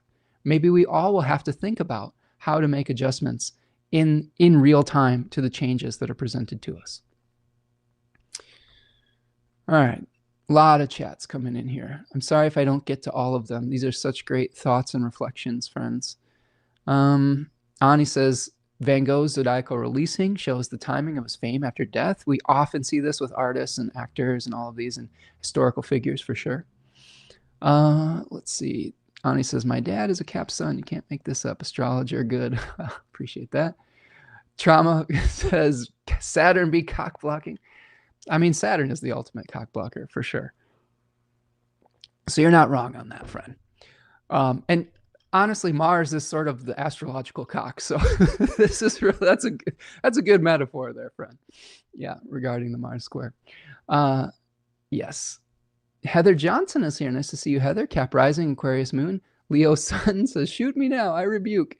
Yeah, Heather, with Leo stuff, in our charts, we are facing the, I talked about this earlier, Heather, if you were here, but just a lot of the Pluto and Aquarius, a lot of the Pluto combined with Saturn and Jupiter conjunction in Aquarius that happened a few years ago, the implementation of artificial intelligence, a lot of the Leo individuality is under threat, right?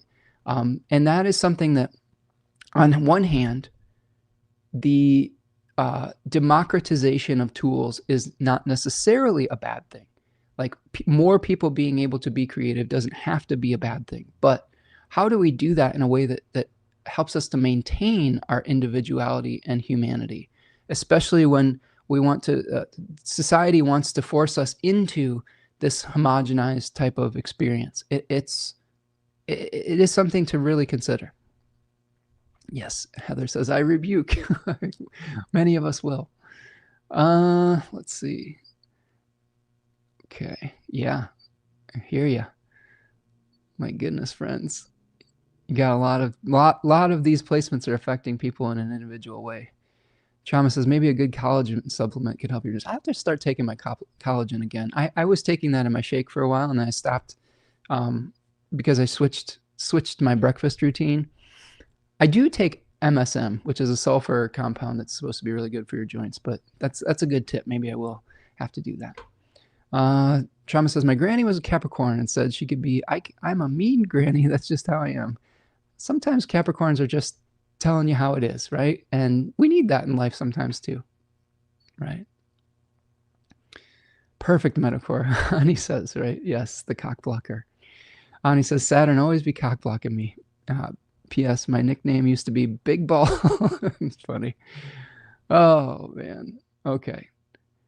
All right, friends, let's keep going. So the next thing that we have in our little exploration, before I do that, so we're coming to the close of Sagittarius 1, but do me a huge favor, friends. Like the video, subscribe to the channel if you're new here. Thank you so much for returning if you're new and you're coming back to the channel. It really, it fills my heart up with joy to see familiar faces each week. It helps us to build a nice relationship with one another, to get to know one another as well as we can through these screens. Do a stretch if you can. I'm going to stretch out these hips. I'm going to stretch out this knee a little bit. We want to keep moving. One of the things we have to be cognizant of when we do long form spending time together on these screens is we got to keep moving.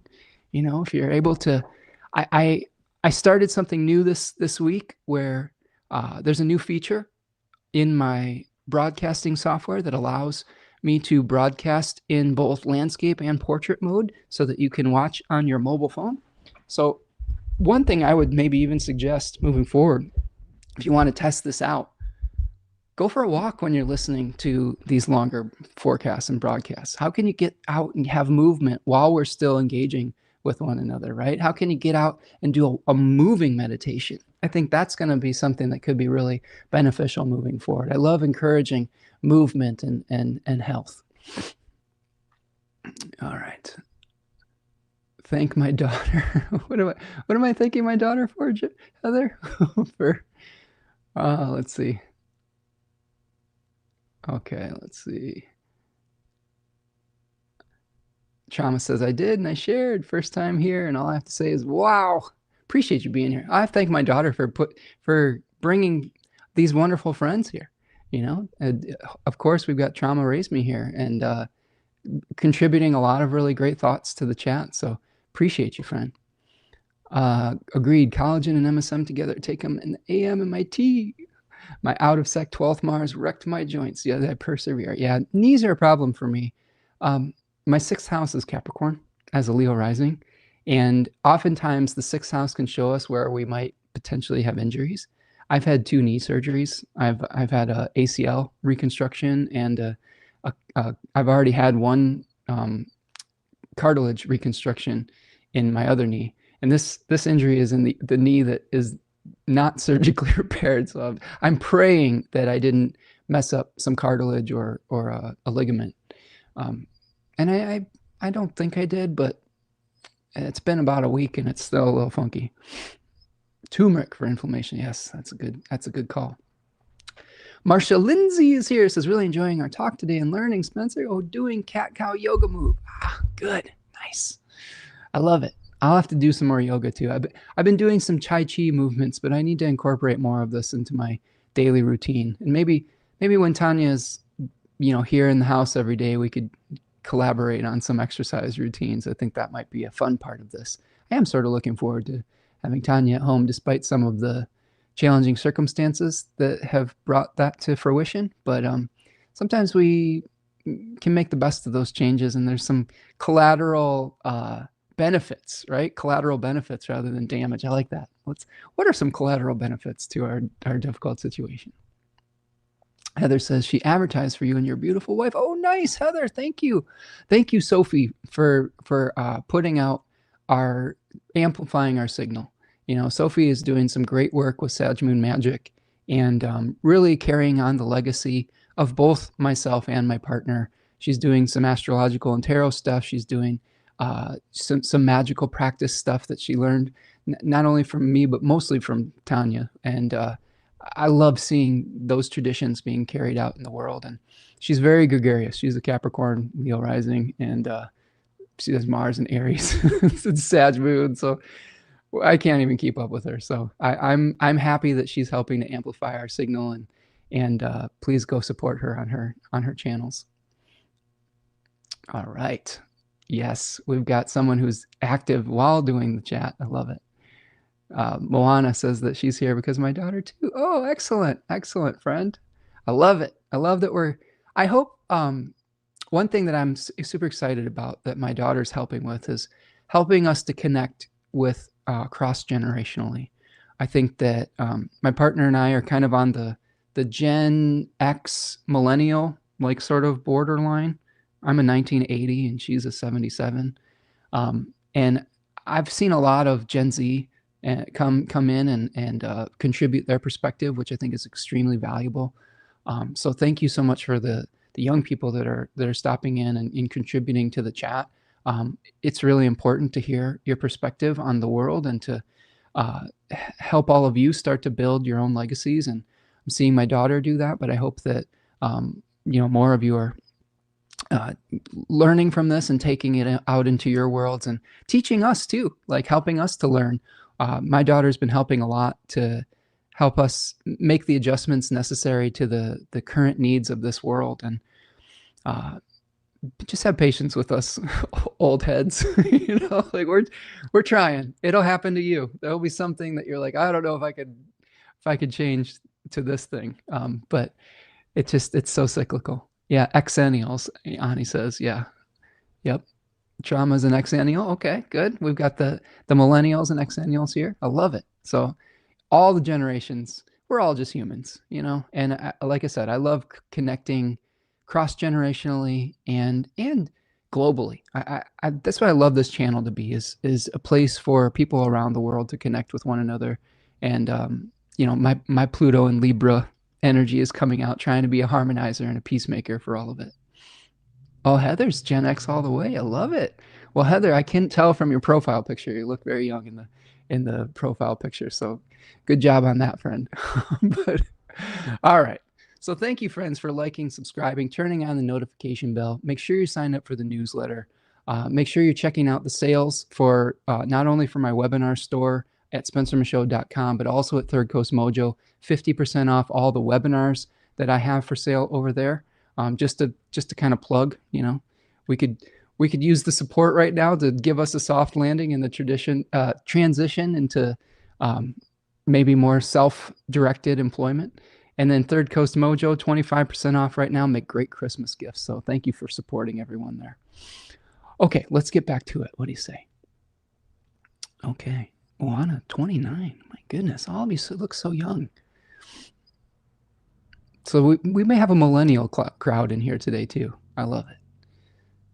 All right, so back to our Astrology of December. Here is the 10th. Let's go forward to the 10th. And December the 10th, Neptune stations direct. Simultaneously, Mercury opposes Uranus retrograde. We just experienced Mercury opposing Uranus this week as I'm recording this, retrograde. So I believe it was like Wednesday or Thursday, maybe moving into Friday. I'd have to think about when that was exactly. Let me look it up just to be accurate. So the Mercury opposition with Uranus was the 19th of November. So that was Wednesday. So if you had some communication that came in that was like, oh shit, what was that all about? It was kind of a shock to the system. This is a day where you may be revisiting these topics from the direct perspective rather than the retrograde reflective perspective. And to me, it's fascinating when these things happen simultaneously, because the shock of awareness that you might be experiencing this week could lead to some new ideas that come with Neptune stations direct, right? So really pay attention and try to connect with, if you're listening to this after the fact, November 19th and 20th to December 10th, right? When we see the same aspect forming, but from the direct motion. We talked a little bit about Neptune stationing direct earlier, as far as just getting clear with your vision, preparing for Neptune to move into Aries, which is a pretty big movement in January, and really trying to understand the shift from an environment where we may be dissolving boundaries between one another with Neptune and Pisces to a place where, or glamorizing that and glorifying it. Like Neptune brings glamours, to where an environment where we may start glamorizing radical independence, individualism, things of that nature. We have to be real careful of that moving forward, but maybe risk taking as well. So this might help prepare us for that potentially. Let's see. Zennials are closer to Gen Z. Xennials are closer to Gen X. They're both pronounced the same. It can be confusing. Zennials and Xennials. So many demarcations. You know what I like to differentiate between generations? I often look at Pluto generations. And I'm a Pluto Libra. And, we've got a lot of people in the chat that are Pluto Scorpios and Pluto Sagittarius. Pluto has like a 20-ish year cycle, more or less. And I feel like there's a lot of unification in ways of thinking through Pluto generation cycles. So that might be just another alternate way to categorize it.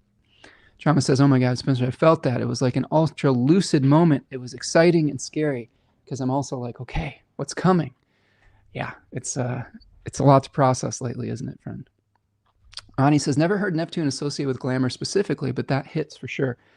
Ani, I would highly recommend this book by Liz Green. It's called The Astrological Neptune and the Quest for Redemption. I've been reading this off and on over the last few weeks.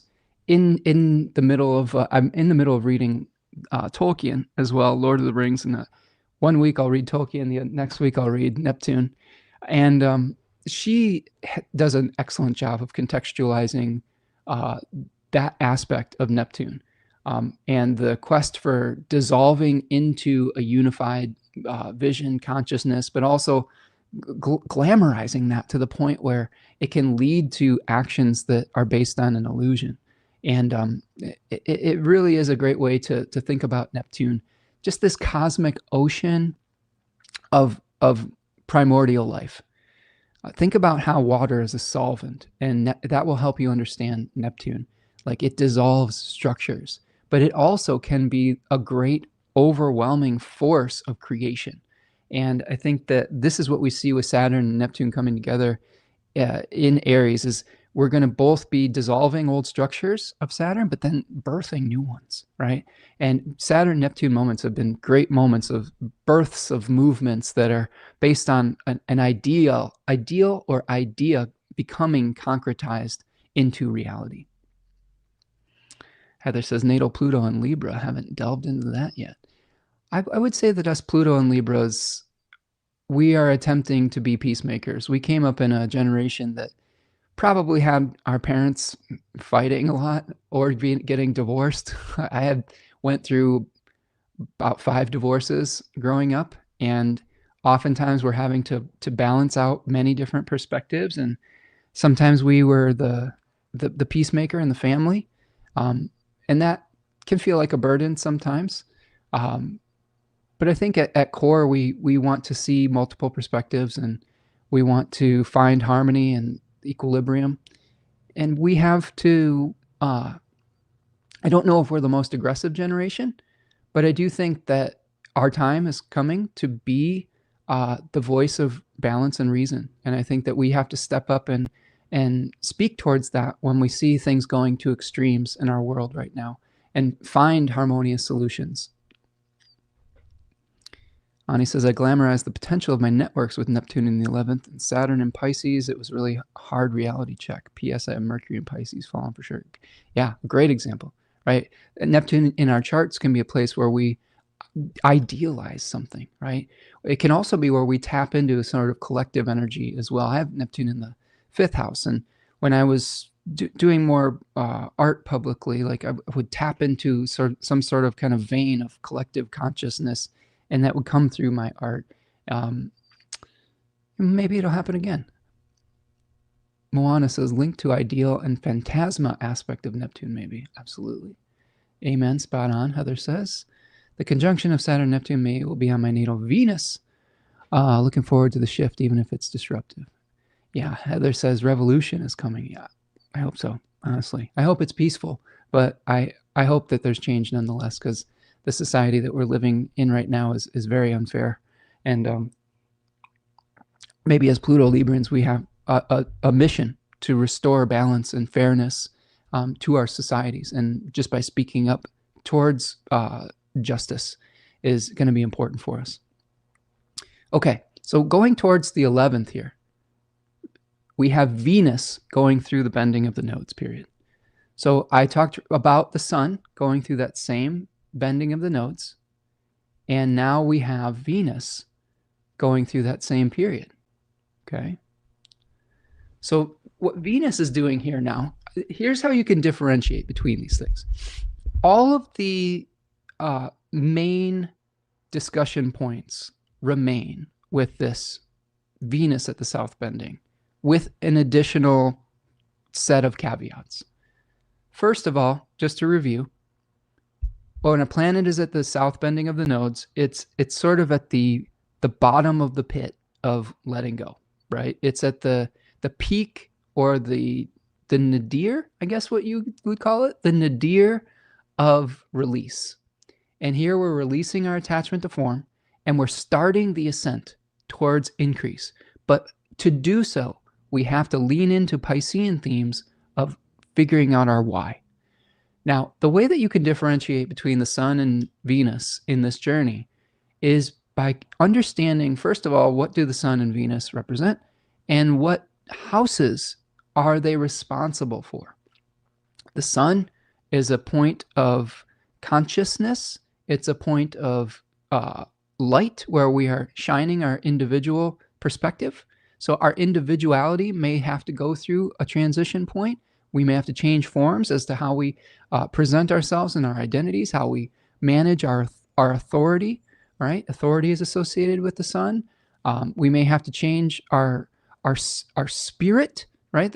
I don't know how you change your spirit, but we may have to have a different set of belief systems with the sun. Venus is a little bit different. Venus is a harmonizing planet that helps us to understand our desires. It helps us to understand how we attract, but also how we repel.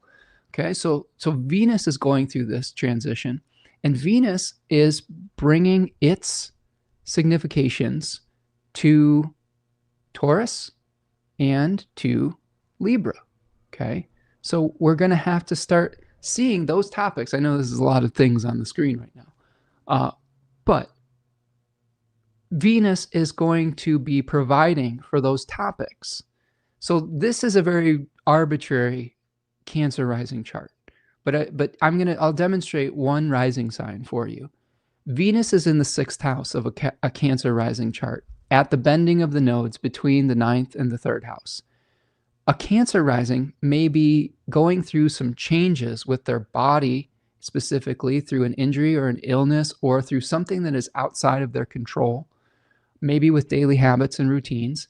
They may be moving away from a habit or a routine that has just been on autopilot, right? Maybe there's some habit that you go through with your daily routines, with your neighbors, with your everyday experience, but it's not serving you. It's leading to a negative health outcome. And with these planets going through this transition, you're moving more towards shifting your belief system so that you can have a better outcome with your health. And this is also going to affect, so that's Venus in the 6th at the bending of the nodes in the 3rd and the 9th house.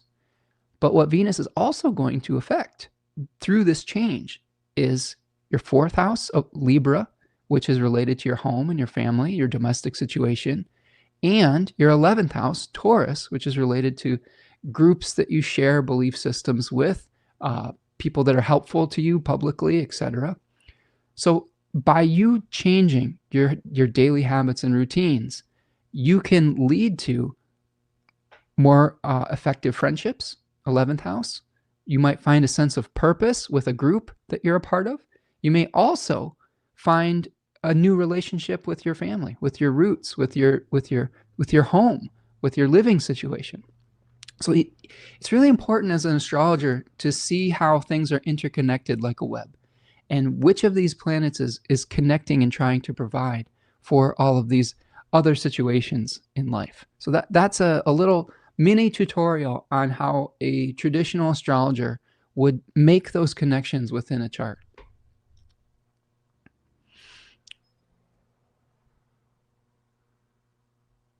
Let's see. Trauma says, okay, I've always had this one question. Do you think MK Ultra can alter someone's fate from the stars? I have stories. MK Ultra.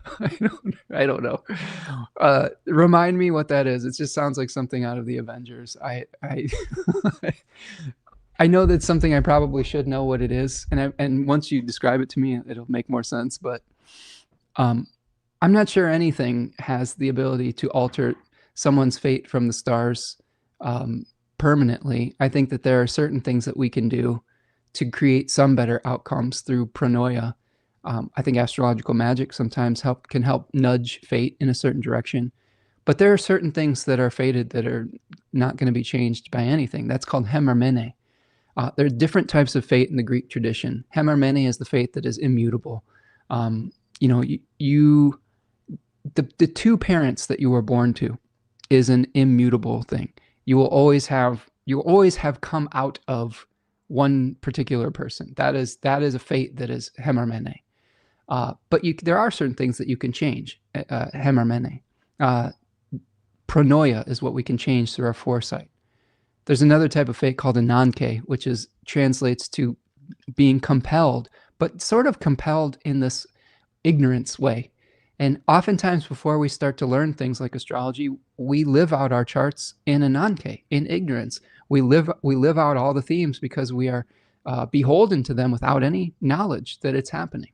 So yeah, I think that there are ways to shift things, but there are certain things that are immutable.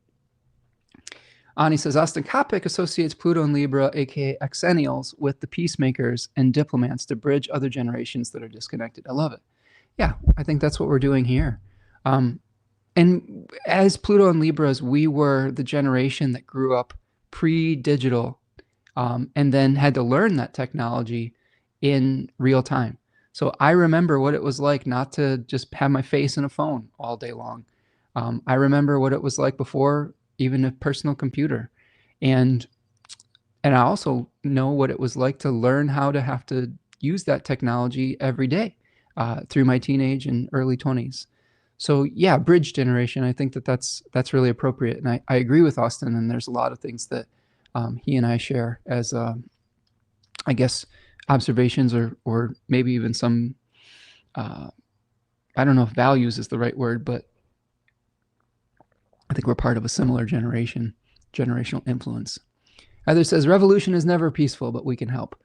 Yeah, I think you're right on that. I think that there's a part of me that's a little bit naively innocent, thinking that we can have like the Star Trek version of revolution where everybody just gets along and we can move forward peacefully. But there are definitely things that are being shown to me just throughout studying history and then seeing those themes repeat, that there are going to be some real challenging things that are going to happen as we move forward. But again, as the bridge builders, how do we facilitate that in a way that is as, I guess, functional? I don't know if peaceful is the right way, but functional. Yeah, we shall see. Feeling hopeful. Ani says, Jupiter, Saturn in conjunction in Libra, people might be leaders of this charge. No pressure. Yeah, well, it's not me. I missed that by about a year. But if you're born in like 81 to 82, you got your work cut out for you. Like I'm just here to analyze all the details with Jupiter and Saturn and Mars and Virgo. Let's see. Trauma says, well, now my Libra ass needs a natal reading. I'd be happy to work with you. If you want to reach out for a reading, my books are open right now. I love working with people that I meet on the channel, and I put the same amount of attention to detail into everybody's chart individually as I do into these broadcasts. So I take this job very seriously, and I try to give you very detailed analysis, but also very practical advice as to how to move forward. And I do that all in, I think, a gentle but somewhat parental way, I guess. I think I'm like astro dad is the word that's sort of come out a little bit sometimes. I'm literally an astro dad with like Sophie, where you came to me from. But I try to be gentle and kind, but also have good boundaries and help you to have good boundaries and accountability, I guess you could say. Gentle accountability. I think that's the how you could describe um, my readings. An accountability partner that will try to help you to understand your patterns and maybe how to move forward most effectively, but also not to shy away from some of the difficult topics in life. I'm not afraid of diving into the depths of some of the trauma that raised you and helping you work through that too. I'm not a counselor or a therapist, and I think that it's important to seek those professionals out. But there is some element of, I just think, empathy within our reading structure. And I will never, one promise I make to my reading clients is I will never attempt to open some kind of wound without a turnaround or without holding a safe space and container for that. And if we do that, I will hopefully direct you in the proper direction to get the support that you need. Ani says, "Oh, MK Ultra is a CIA brainwash project." Yeah, I don't think the CIA is more powerful than astrology. So no, I think the answer would be no to that. Let's see. Yeah, mind control. Still, all of those organizations are still subject to the planets. Anything on this planet is not more powerful than the celestial sphere symphony. Okay, so right, yeah. Thank God my high school days weren't digitized. Amen to that, Heather. I remember that abacus, honey says. It's funny. Oh boy, these are great reflections, friends. Okay. Yes, warrior aspiring as a diplomat, Ani says. Love it. All right. So Venus at the bending of the South Node, our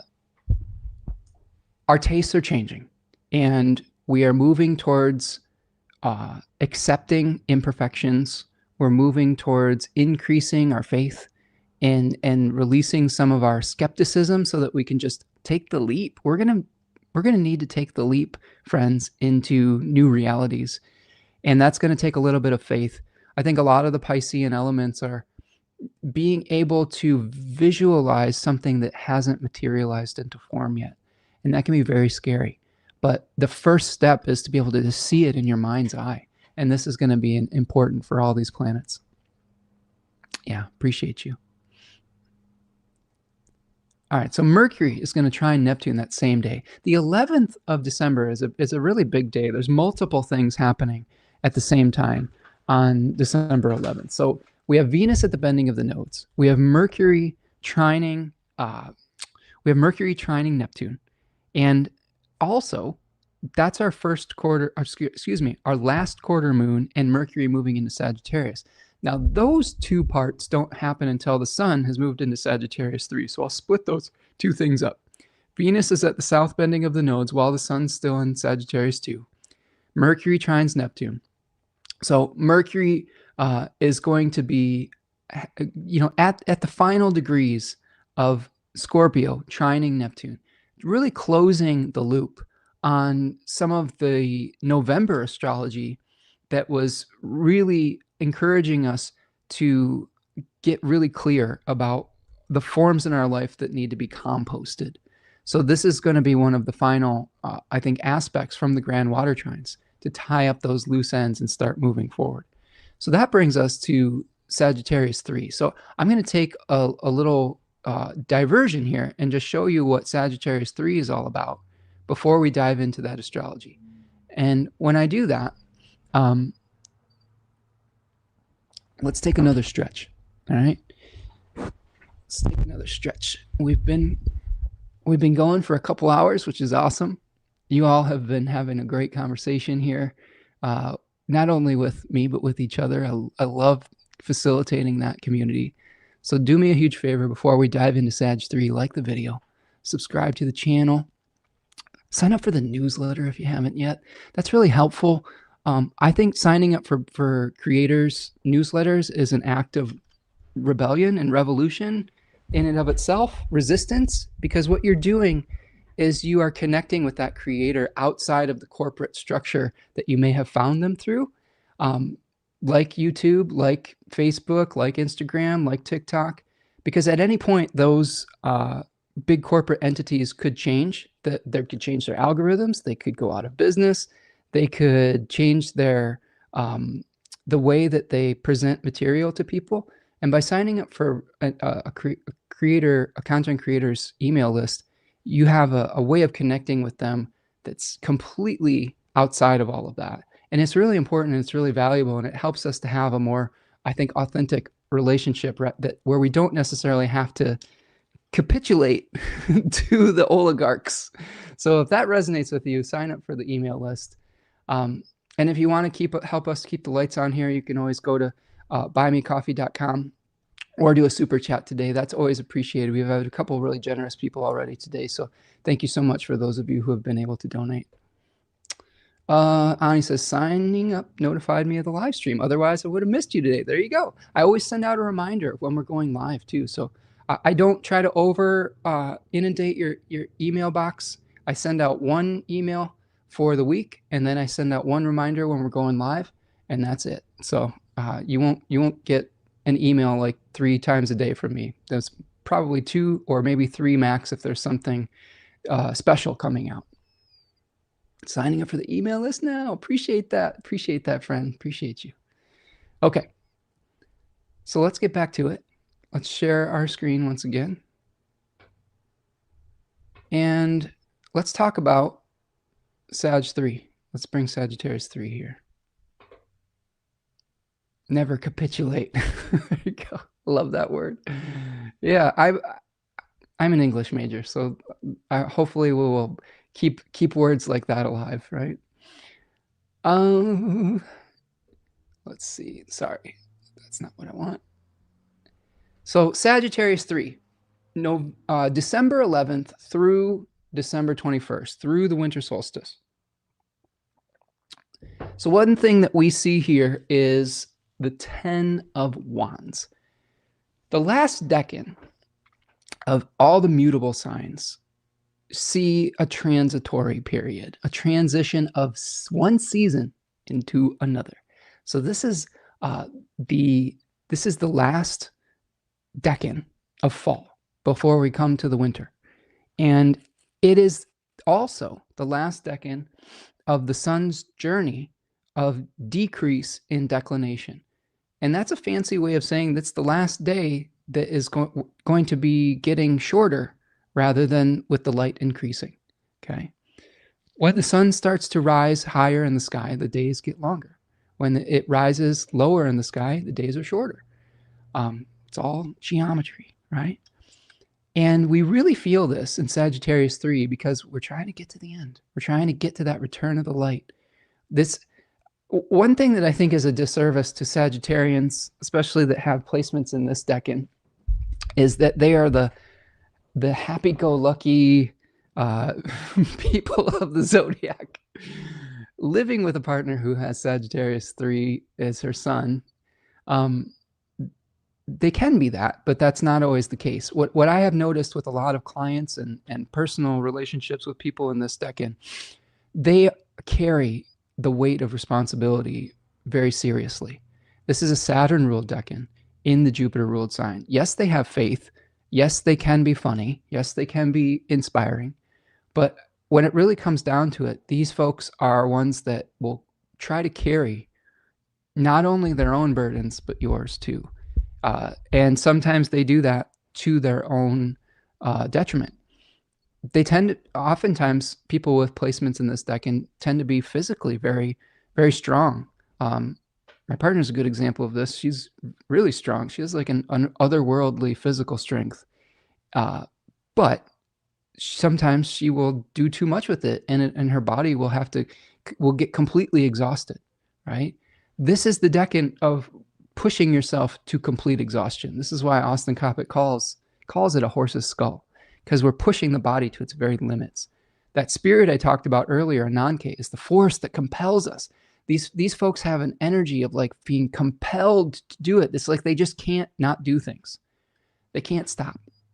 A lot of clients I work with Sagittarius 3 placements, a lot of the talk that we have in true Pluto and Libra fashion is how do we find balance to that energy? How do we delegate?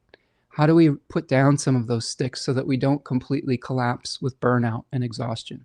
Because the Book of Tea and the Book of Thoth call this the Lord of Oppression, right? This is where we need to learn how to ask for help. So this decan, think about this culturally. In the United States or in Western civilization, whether it's Canada, Europe, wherever people are listening, Australia, maybe not Australia, I don't know. This is a time of year where it's leading up to the holiday, right? To the holiday season. People are rushing around. They're feeling the pressure of creating a memorable holiday experience for themselves and their family in a lot of situations.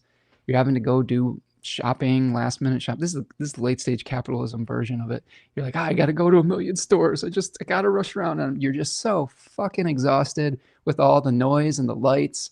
And I gotta admit, friends, I opted out of all that a number of years ago. The pandemic gave me a huge excuse to be like, I'm opting out of all that. I never liked that in the first place. I'm just not going to do it. Like I will exchange gifts sometimes, but the whole like trying to maintain this 1950s America version of some holiday ideal is just fuck that. So I'm giving you all permission to be like, hey, maybe we do something simpler. Maybe we don't have to live up to some ideal that never really existed on some level. So Sagittarius 3, you may be compelled to push yourself beyond your limits. You may be compelled to get to that finish line, to get to that place where you feel like you can finally rest. So take it easy during Sagittarius 3. Yes, there are certain things that you may have to do that are non-negotiable, but it's okay to delegate some of that every once in a while. It's okay to put down some of these sticks. It's okay to rest. It's okay to recharge your battery and recharge your body. You don't have to push yourself to the very nth degree. This decan, I think, also is very similar to the third decan of Leo. For those of you who have Leo 3 placements, and I say we because my ascending degrees here, sometimes we push our bodies to the very limits too. I know I used to do this as a young person. I was very competitive in the world of sports, and this is the reason I had a number of injuries. Is my will was so strong that sometimes my body couldn't handle the force of my will. And I think similarly, Sagittarius 3 has some similar outcomes. The force of our will cannot always handle, the body cannot always handle that will. All right. Yay, wordsmith. Love it. Can't deal with that Sag Sun energy. Oh, takes too much patience. No, Heather, come on, you can do it. Oh, man. Ani says, so Neptune in Sag 3 is never giving up on your dreams, asking for a friend. Yeah, I have Neptune here at 20 degrees. I would say that, oh man, I'd have to reflect on that, Ani. That might be a much longer conversation. But the ping of realization is coming through that.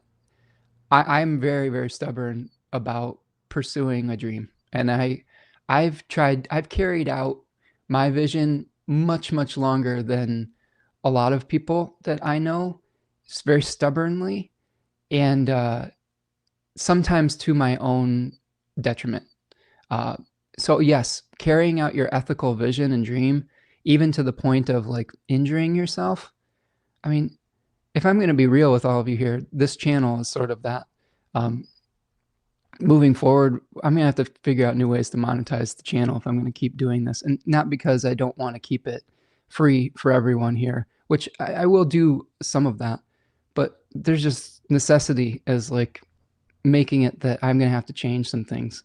And there's a huge part of me that doesn't want to at all. So that Neptune and Sag 3 thing, that's real. Like we want to stay true to our ideals, even to the point of falling on the sword for them. So be careful about that if you have that placement, or if you're doing anything in that regard. But yeah, if you have some ideas about how we can keep going and be true to our ethics of making our information available to the most amount of people, even if they have different circumstances, I'd be open to it if you have ideas, because this is part of my journey like through this is how do I stay true to myself. And part of what I think is that information should be available to everybody, and not just people who can afford it. I feel a lot of connection with people who are struggling in the world, either financially or with mental or physical or emotional health. And I want this to be a safe place and a point of light and a beacon of light for them too, not just the wealthy. So yeah, we'll have to figure that out together. Ani says, I used to work at a mall. Opt out of all consumerism, please, friends. Don't feed the machine. Easy to think about, sometimes hard to do, but I appreciate the sentiment and I agree with it. Marietta is here. Hey, Spencer. It's Trauma raised me from YouTube. There you go, Marietta. Perfect. Now you're coming in from a different channel. I love it. I love knowing your names too, friends. If you have a weird screen name, let me know your name, because I love being able to personalize that interaction. If you're comfortable, you don't have to share if you're not comfortable, but it's nice to be able to address you as a human and not as a screen name sometimes. Okay. Friends, great. Charades? Oh, okay, hold on a second. Sharzad, is that your name? Sharzad?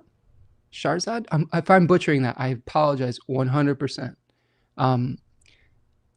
But I love being able to know your name. I love that. Sharzad? I joined a live stream group for a modest fee and giving super chats. There you go. Perfect. I love these ideas. Moana here. Nice. Sharzad. Good, I got it. Yeah, always correct me if I'm saying something incorrectly. As a Venus and Gemini, I want to get that right. Appreciate you. Thank you, friends. All right, good ideas. Let's keep going. So let's talk about what we might be experiencing with this Sagittarius 3 kind of thing, okay? So with Sagittarius 3, the first kind of thing that we're getting into here, good pronunciation, good, I'm getting it. Last quarter moon, okay? We're still on December the 11th, but we've switched over to the third decan of Sagittarius. So this is all happening within the same day. Venus bending the nodes, Mercury trine Neptunes, the sun moving into Sagittarius 3 decan, and then we have the last quarter moon perfecting.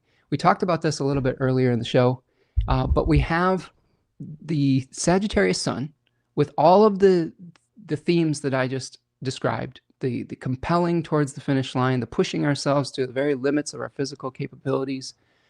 All of that is coming into a square with the moon in the decan of Virgo that is really associated with passing on a legacy, completing a physical process.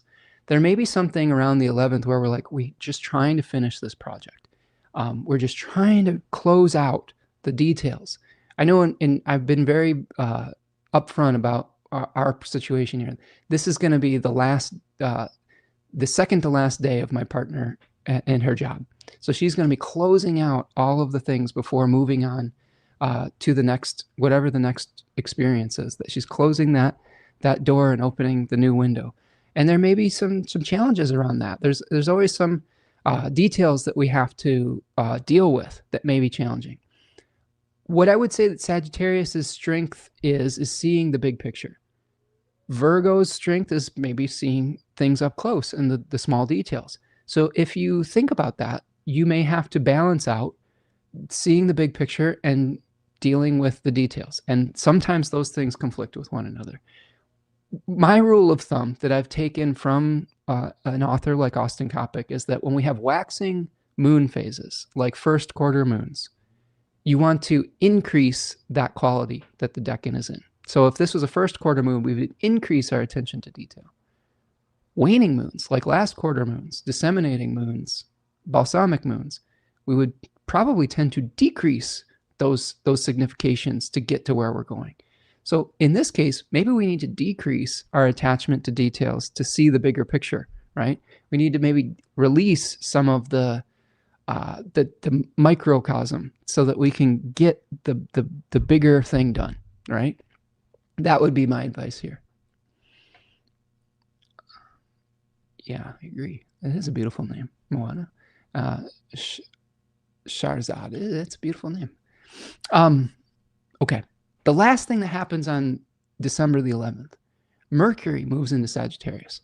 So Mercury is going to move back into its exile out of Scorpio, ending the grand water trines. So this is where we're kind of getting the end of that letting go process, the end of the composting process, and we're really going to start feeling an impulse towards speed, towards moving forward quickly. Mercury in Sagittarius, it's in its exile because generally Mercury is a planet that functions well by asking questions, paying attention to the details, splitting things into categories, casting doubt, but sometimes healthy doubt, sometimes sacred doubt. In Sagittarius, we may be more apt to make declarative statements when the situation may call for asking questions. Mercury does have decanic dignity in the first decan of Sagittarius. So the real gift of this is communication that can ignite other people's enthusiasm. And that is something that you might really want to consider when Mercury moves into Sagittarius is what messages can you send out that will inspire people, and not necessarily messages that will create conflict with people. Sometimes with Mercury and Sagittarius, you can make these really declarative statements where for you to be right with a capital T, you have to make someone else wrong. And that to me is the real challenge with this. I think a better way of utilizing this energy with Mercury and Sagittarius is, what are you inspired about? And then if you're inspired about that, how can you leave some space for someone else to be inspired by something different? How can you allow them to be just as enthusiastic or inspired about what they're doing, as long as it's not harming somebody, right? That's the caveat, right? And this is not always easy. So how can you put your message out there in a way that is fiery and contagious as far as enthusiasm goes? Because in this decan, there's a spirit called Loimos. Loimos was the god of plagues.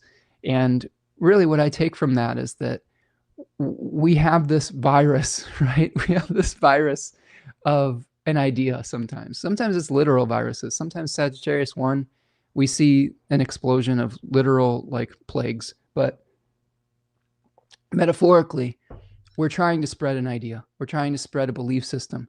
And there are ways to do that where we're not doing harm to others. That moves us to the 14th of December. And we have our second square with a Pisces planet. So this is Mars squared Neptune.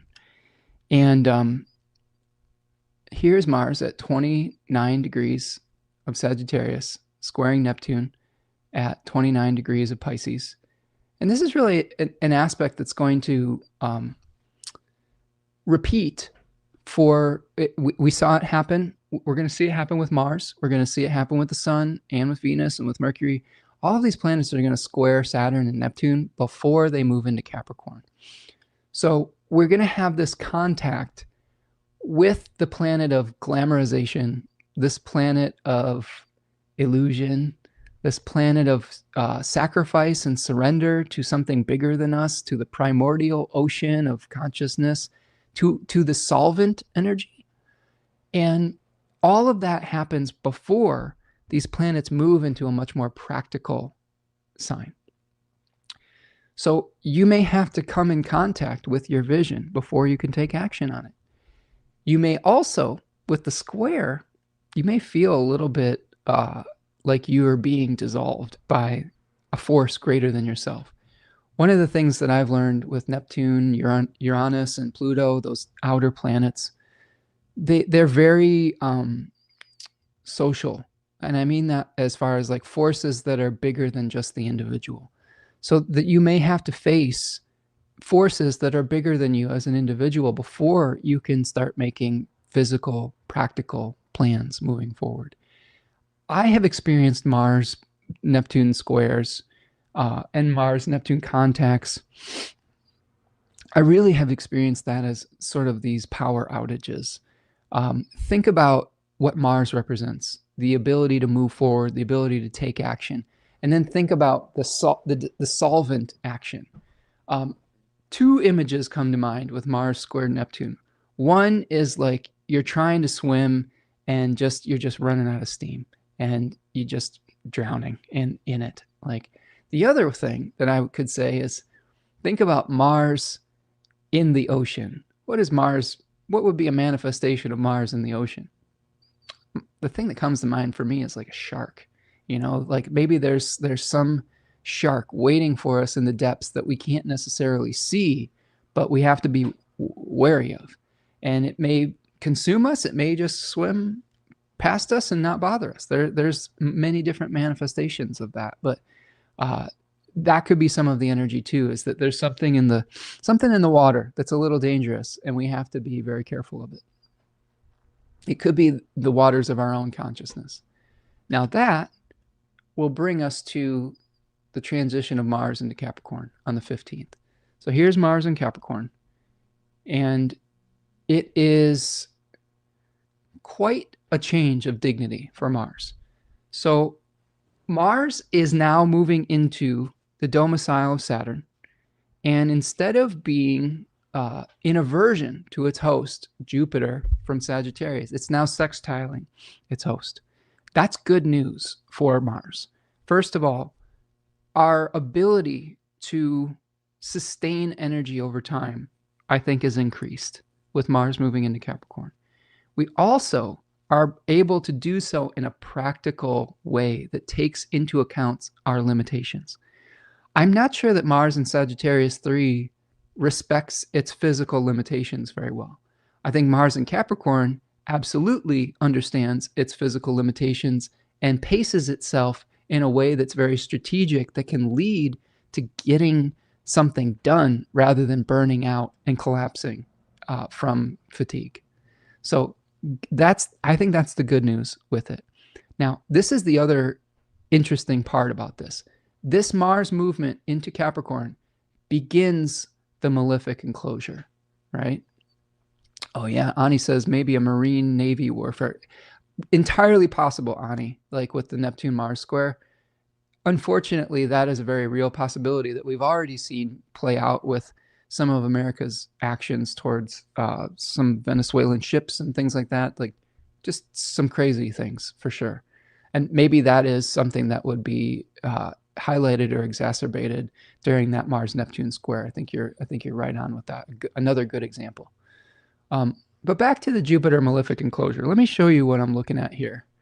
And so here's Mars, and here is Saturn. And it is making both of these planets now are on one side. So Mars is casting its ray on one side of Jupiter. Saturn is now casting this ray on the other side of Jupiter. And there aren't any of these Sagittarian planets that are intercepting any of these rays. Okay.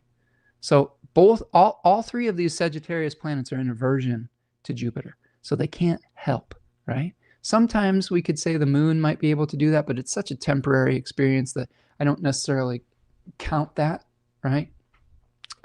So what does this mean for Jupiter? Well, let's take a look at the pressures it's facing. Number one, Mars is in Capricorn 1. Now, I will talk about Capricorn 1 in a second in detail with the flashcard to give you a visual. But the gist of Capricorn 1 is trying to make a new physical start, okay? Trying to plant your seed in a new place, sometimes a physical place. In my own situation, a new business venture, like with the composting of one employment situation, we have to plant our seed in a new employment situation. We're literally going to be putting action into whatever the new start is. Like maybe we'll put more energy into Third Coast Mojo. Maybe we'll put more energy into monetizing Spencer Michaud astrology in an ethical way. Maybe I'll start a Patreon. Maybe I'll start a YouTube membership program. Maybe I'll do more webinars. Maybe we'll do things together. Maybe we'll have more guests on the show. I don't know. Those are the questions, though, that, like, from my perspective, I'm going to be asking in my situation. In your situation, is there a new start that you have to make, a physical one, a new seed that you need to plant after the letting go period? So that's the Mars part of it. You're going to be feeling a lot of energy towards making the new start and planting practical seeds. One of the things that happens with that is you weigh the pros and cons. This is a lot of the energy of Capricorn 1 is represented by the Two of Pentacles. And you can see the figure in the Two of Pentacles basically juggling those two. They're basically suns, because this is the return of the light. That's actually a lemniscat in that figure that shows us the path of the sun over the course of a solar year. So we may be weighing options. My beautiful daughter from Sag Moon Magic has Mercury in this decan, and one of her favorite pastimes as a young person, and probably to this day, is making pros and cons lists. And that's the energy of Capricorn 1, right? It's an energy of being able to weigh out whether a physical or idealistic situation is going to bear fruit moving forward, or if it's going to be a barren wasteland. So that's part of what Mars is putting pressure on Jupiter. Okay. And Ani says she's got some good ideas for us. Email me my thoughts. I would appreciate that, Ani. I always love hearing ideas for communal efforts for this. When we come up with things as a community, it can be so much more powerful and effective. Yeah, for a magical biz. I'm a motherfucking hustler. Better ask somebody. Ani, we need some hustle magic. I would say that that's something that is not a strength of both Tanya and I, is the hustle. I actually resist it quite a bit, but that's part of my journey, is to learn to accept that is part of what I will have to do to change, is learn to hustle a little bit more. And I would welcome any advice from all of you as far as ways to do it in ways that are still in alignment with the values that you've observed on this channel. And I think if you've been here long enough, you've observed a pattern from me, and I think you pretty much know what I'm about here. And I think I would welcome any advice in that regard. So thank you. So back to our Jupiter and malefic enclosure. December 15th through January 7th. And so we've outlined the Mars part of this. Now let's think about the Saturn part of this. What is Saturn asking us to do in Pisces 3? Saturn in Pisces 3 is asking us to get real about our vision. It's asking us to get real about our wild swings of emotion. It's asking us to get real about what we're willing to sacrifice for the dream, okay? So we have Mars asking us to weigh the pros and cons of a new start physically, materially. We have Saturn asking us to get realistic about what those new starts and those sacrifices will entail. It's also conjoining Neptune, so we still have to be realistic about it, and that may prove a little bit difficult. Now, why is that putting pressure on Jupiter? And what is Jupiter trying to achieve? First of all, Jupiter is retrograde, so we're reviewing all of the themes associated with Jupiter. Jupiter in Cancer 3 is trying to create abundance, okay, or understand what to do in a situation of scarcity or in a situation of surplus, and how to balance out scarcity and surplus in a way that does not harm others, okay? So the main theme in Cancer 3 is you've got a real dichotomy between the haves and the have-nots. We have some people who have more than they need in Cancer 3. We have other people that are experiencing lack in Cancer 3. How do we balance those things out without hurting, without taking away from people? I have Mercury in this decan, so I think a lot about, this is part of my struggle, friends, with all of the things I've been talking about. How do I create value and abundance without diminishing others? And it's something that's been really hard for me to find a good answer to, because I feel empathy for those of you out there who are struggling financially and with your not only with your physical financial health, but with emotional, mental health, things of that nature. I feel a lot of empathy for that. And the last thing I would want to do is put anybody in a worse situation for my own personal benefit. That is something I resist with every inch of my being. And it doesn't always make me a great business person. It doesn't make me a ruthless business person. But I think that there's a way, and Jupiter is going to show us that way to be able to create win-win situations. And I think that we're going to feel a lot of pressure from mid-December to early January to try to do that. And we may be experimenting with things that some of them may work, some of them may not. I'm trying to give you some warnings that I may experiment with some things on the channel. And some of those things may work, some of them may not. And know that there's a lot of reflection that goes into trying to figure out the win-win situations. And I hope in your life, when you're trying to deal with situations of scarcity or situations of abundance, that you will consider how to do that in a way, with actions in a way that will lead to win-win situations. So we might not have all of those answers at the beginning of January or the end of December. We may feel stuck. We may be experimenting with some of those things, okay? I say have faith in the process because we will figure this out. And I say that because there's such a powerful new start coming in January, early January, with the cazimi of Mars and Venus. And that's going to be super, super powerful for creating new material structures in our life. And I think it's going to help alleviate some of these challenges we feel with the malefic enclosure of Jupiter. So it will begin when Mars moves into Capricorn, but it will end, and this one has a clear ending date. This one will end when Venus conjoins Mars. When we make a plan with Mars in Capricorn, and it's in Capricorn 2. This is the decan associated with the 3 of Pentacles, where we're cooperating with others to build ornate structures. And we're combining this desire and harmonizing element with the action-orientated Mars. Really powerful. So just hang in there.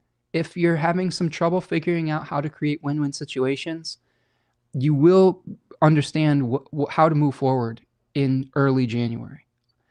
The other thing that this could be a little bit difficult for is your Pisces and your Sagittarius areas of your chart, because Jupiter is providing for those areas. And you may have some difficulty, like in this very arbitrary Cancer rising chart, your 6th house and your 9th house could be affected. You could be struggling with your own sense of personal identity and how that works for your everyday life and for your belief system. All of those things are putting a lot of pressure on you. And you may be working through trying to find a new start with a partnership for Cancer rising, okay? All right. Ani says, I resist also, so only sell what I believe in. Yeah, it's tough. And in a world that is constantly shifting, I think, towards more and more, in my viewpoint, unethical things.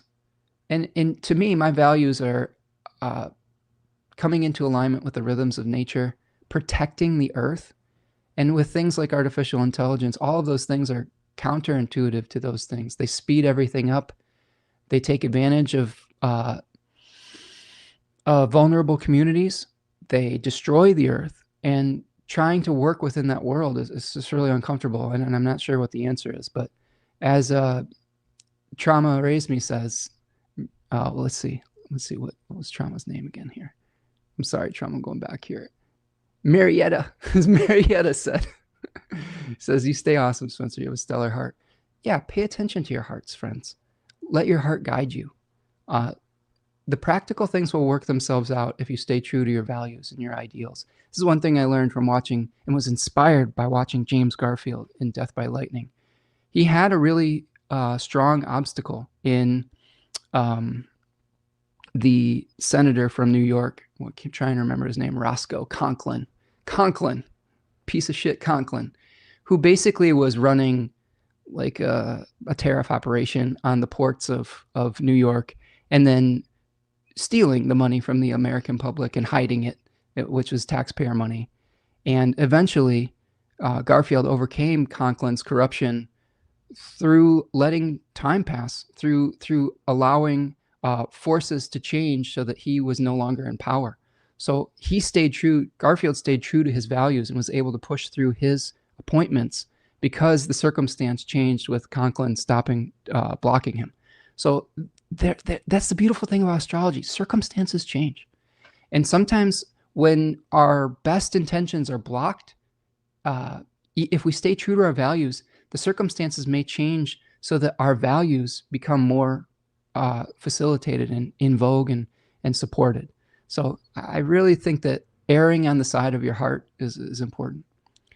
It's been a while since I looked at my birth chart, Marietta says. I forgot how much of a mess it is. Oh, we'll have to break it down together, friend. Mars in Libra, Venus in Scorpio. Boy, do I procrastinate. Oh, well, there's advantages to having some exiled planets, and we can discuss that in greater depth. Let's see. My goodness. I'll have to meditate on that one, Marietta. Ani says, I choose to use my gifts to be part of the solution instead of being complacent. If you're not part of the solution, you're part of the problem. Good, those who stand for nothing will fall for anything. Yeah, I agree. So good advice from our community on how to deal with Jupiter and malefic enclosure.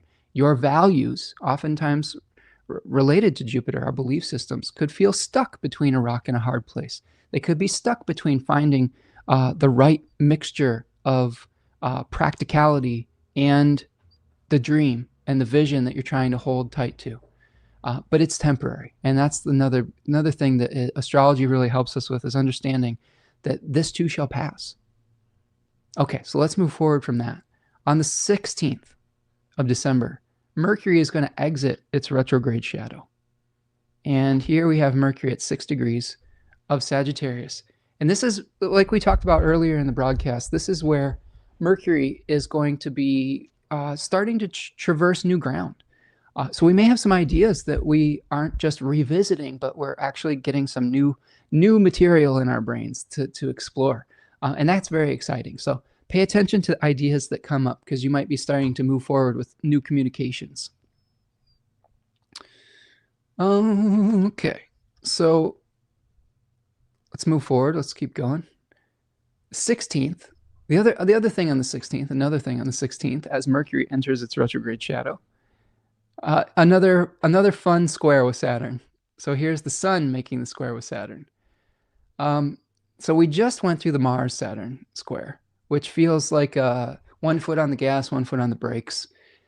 I think when the Sun squares Saturn, there is questions of visibility versus invisibility, the light and the darkness. I think the Sun is encouraging us to become visible, to state who we are and what we want to do. Saturn tends to cast things into darkness. It is the concept of darkness. It is feeling bound to physical reality, where the Sun is also represented with the spiritual consciousness. So we may be having some conflict or experiencing some challenges with trying to become some kind of spiritual being, and running into the limitations of our physical reality with the Sun squaring Saturn. It's not about becoming a spiritual being. That's really not we are just that. But how do we embody those spiritual values in physical reality? And that could be part of the challenge here. We could also be having some challenges with some authority figures around this period of time. The Sun represents authority figures. Saturn represents some blockages and some challenges. So just be careful about running too hard into a brick wall or banging your head against that brick wall. Again, it's a temporary experience. All right. Yes. All good, friends. Square dancing. Yeah, that's a good one. We are going to be square dancing here. I love it. So that aspect, the Sun-Saturn square, Now keep in mind with the Sun Saturn square, these two energies are very opposing. If you look in the Thema Mundi, the natal chart of the world, the teaching tool of the metaphorical natal chart of the world, the Sun and Saturn are opposite energies in that chart. So the ability to individuate versus the necessity to be part of a community, it might be something that we're working through as well. And that brings us to the new moon in Sagittarius, 28 degrees Sagittarius. Let me bring this up. And let's take another little stretch. I should have brought a snack with me. We're getting close to hour 3. I'm starting to get hungry. So if my brain starts glitching, I apologize, but we'll get through it. We've still got some ground to cover in December here. But do me a huge favor. Stand up, stretch out, shake out the energy. If you're still hanging with me, you are amazing. I love that we have people that appreciate long form content. Do me a huge favor with just go ahead and like the video and subscribe if you haven't yet. Share it with your friends. Tell your friends about Spencer Michaud Astrology. Sign up for the newsletter. Support Tanya at Third Coast Mojo. Go buy yourself some Venus and Taurus Peaceful Home. It's really good stuff. It's a new product that came out this week, and it's a beautiful Venus and Taurus election that is crafted in the traditional hoodoo conjure format. It's amazing, and it's like I said, it's been really helping us move through what has been kind of a difficult, challenging thing. Whenever people in relationship, when one person loses their livelihood, that can lead to a lot of conflict. But since we've been using Peaceful Home, we've just been really supportive of one another, and it's really smoothed out a really difficult experience. So I can vouch for it firsthand. Okay. Let's keep going here. Starting the grill. Oh, don't make me hungry. Don't make me hungry, Ani. I think we're making pizza tonight. We've decided, we have discovered how to make cast iron pan pizza, sort of like Pizza Hut from the 80s. If you're an 80s kid, 80s and early 90s, where you had your own personal pan pizza. We've been kind of making that on Fridays. It's really good, and it's amazing. I'm very blessed to live with a great chef.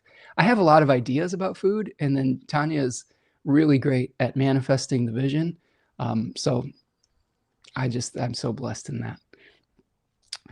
Okay, so let's get back to this new moon in Sagittarius 3. And before I do that, friends, I need to take just like 30 seconds. All right. I gotta go use the little boys' room real quick here. So what I'm gonna do is I'm gonna put this little banner here. Here is Peaceful Home. I'm gonna take off. I think I'm back. I'll be back in a minute. Talks amongst yourselves. Go visit Third Coast Mojo. I'll be right back.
And we're back.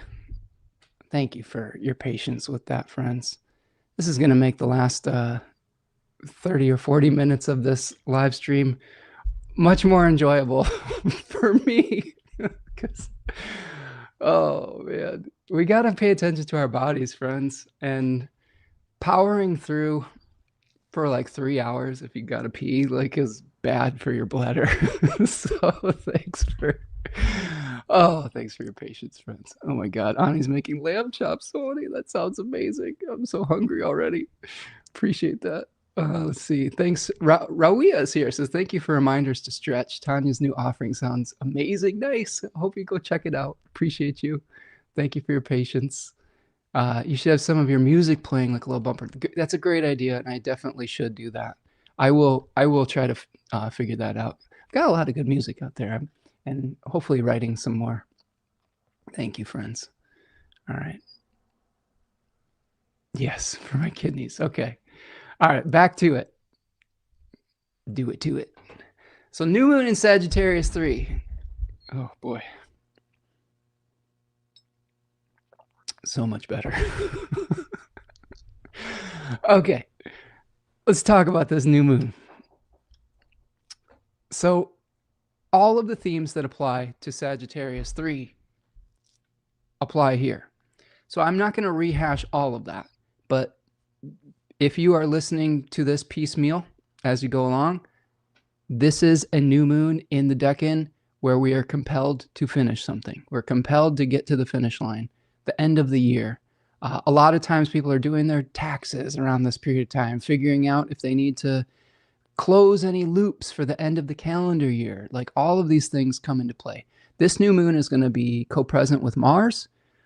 It's going to be hosted by, this is the wrong, what the hell?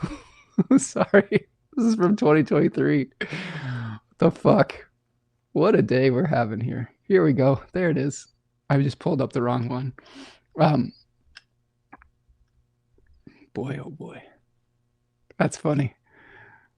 Well, that is actually interesting because I went back and I looked at the previous new moon in Scorpio 3 in 2023. These new moons tend to repeat every couple years in the same decans.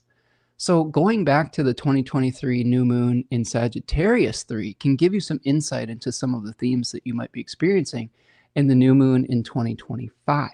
So this new moon is going to be at 28 degrees Sagittarius.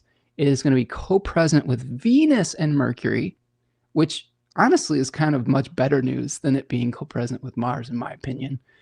We've got a much better Mars in this chart with its exaltation in Capricorn. You've got Venus smoothing out the process, okay? Even though it is under the beams and getting ready for renewal, having it co-present can, I think, be helpful. It's going to be hosted by Jupiter in Cancer 3 retrograde. So that is a little bit challenging. I would say that the only issue I have with this new moon, just looking at it as a whole, the host of the new moon is going to be in that malefic enclosure that we just were talking about. So we may really still be feeling some of the pressure, of the Mars and the Saturn,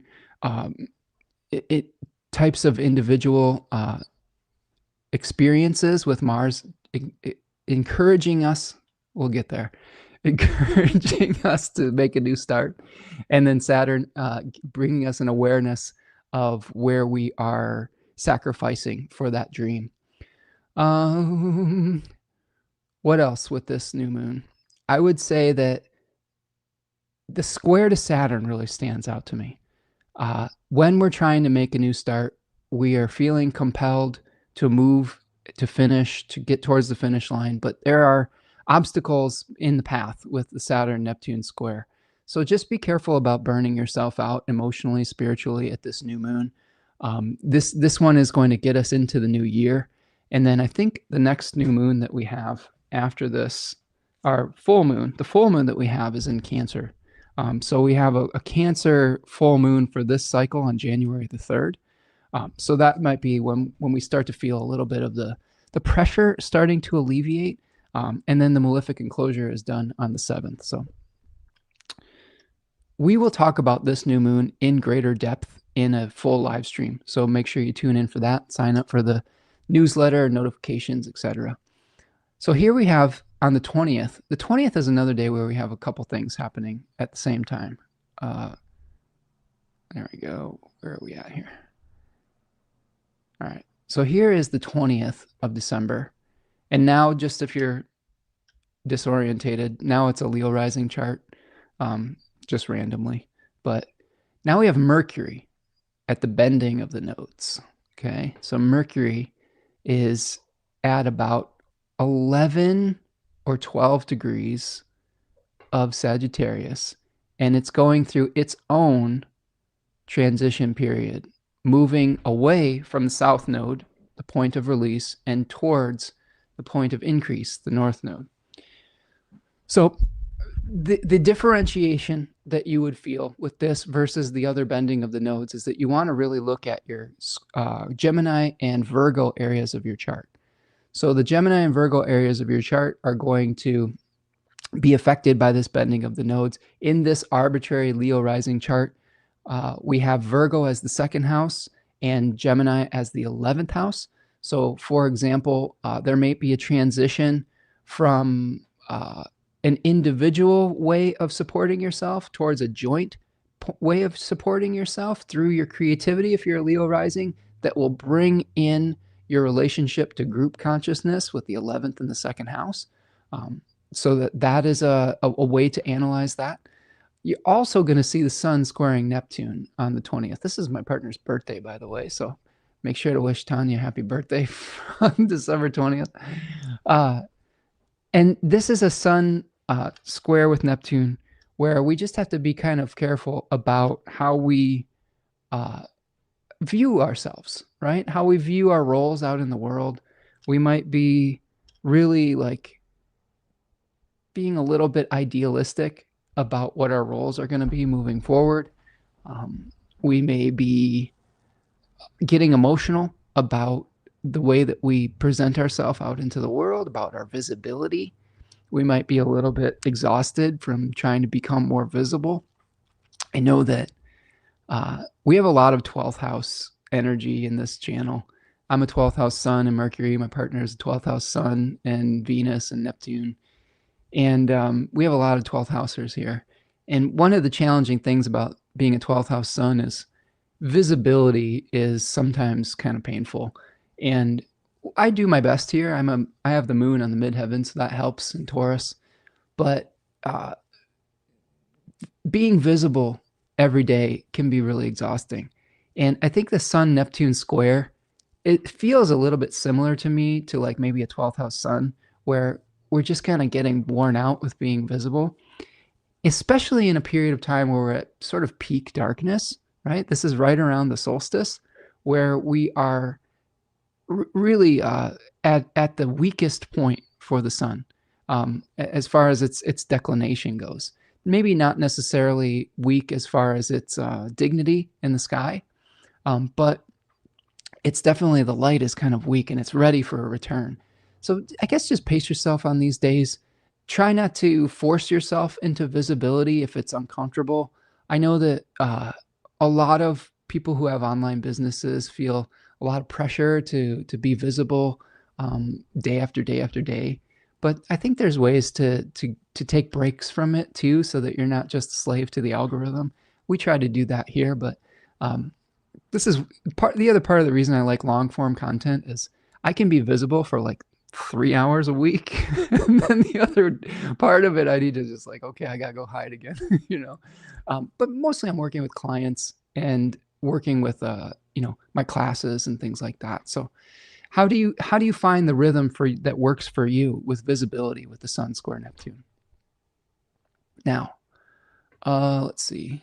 Ooh, we got all these Virgo. Yeah, definitely.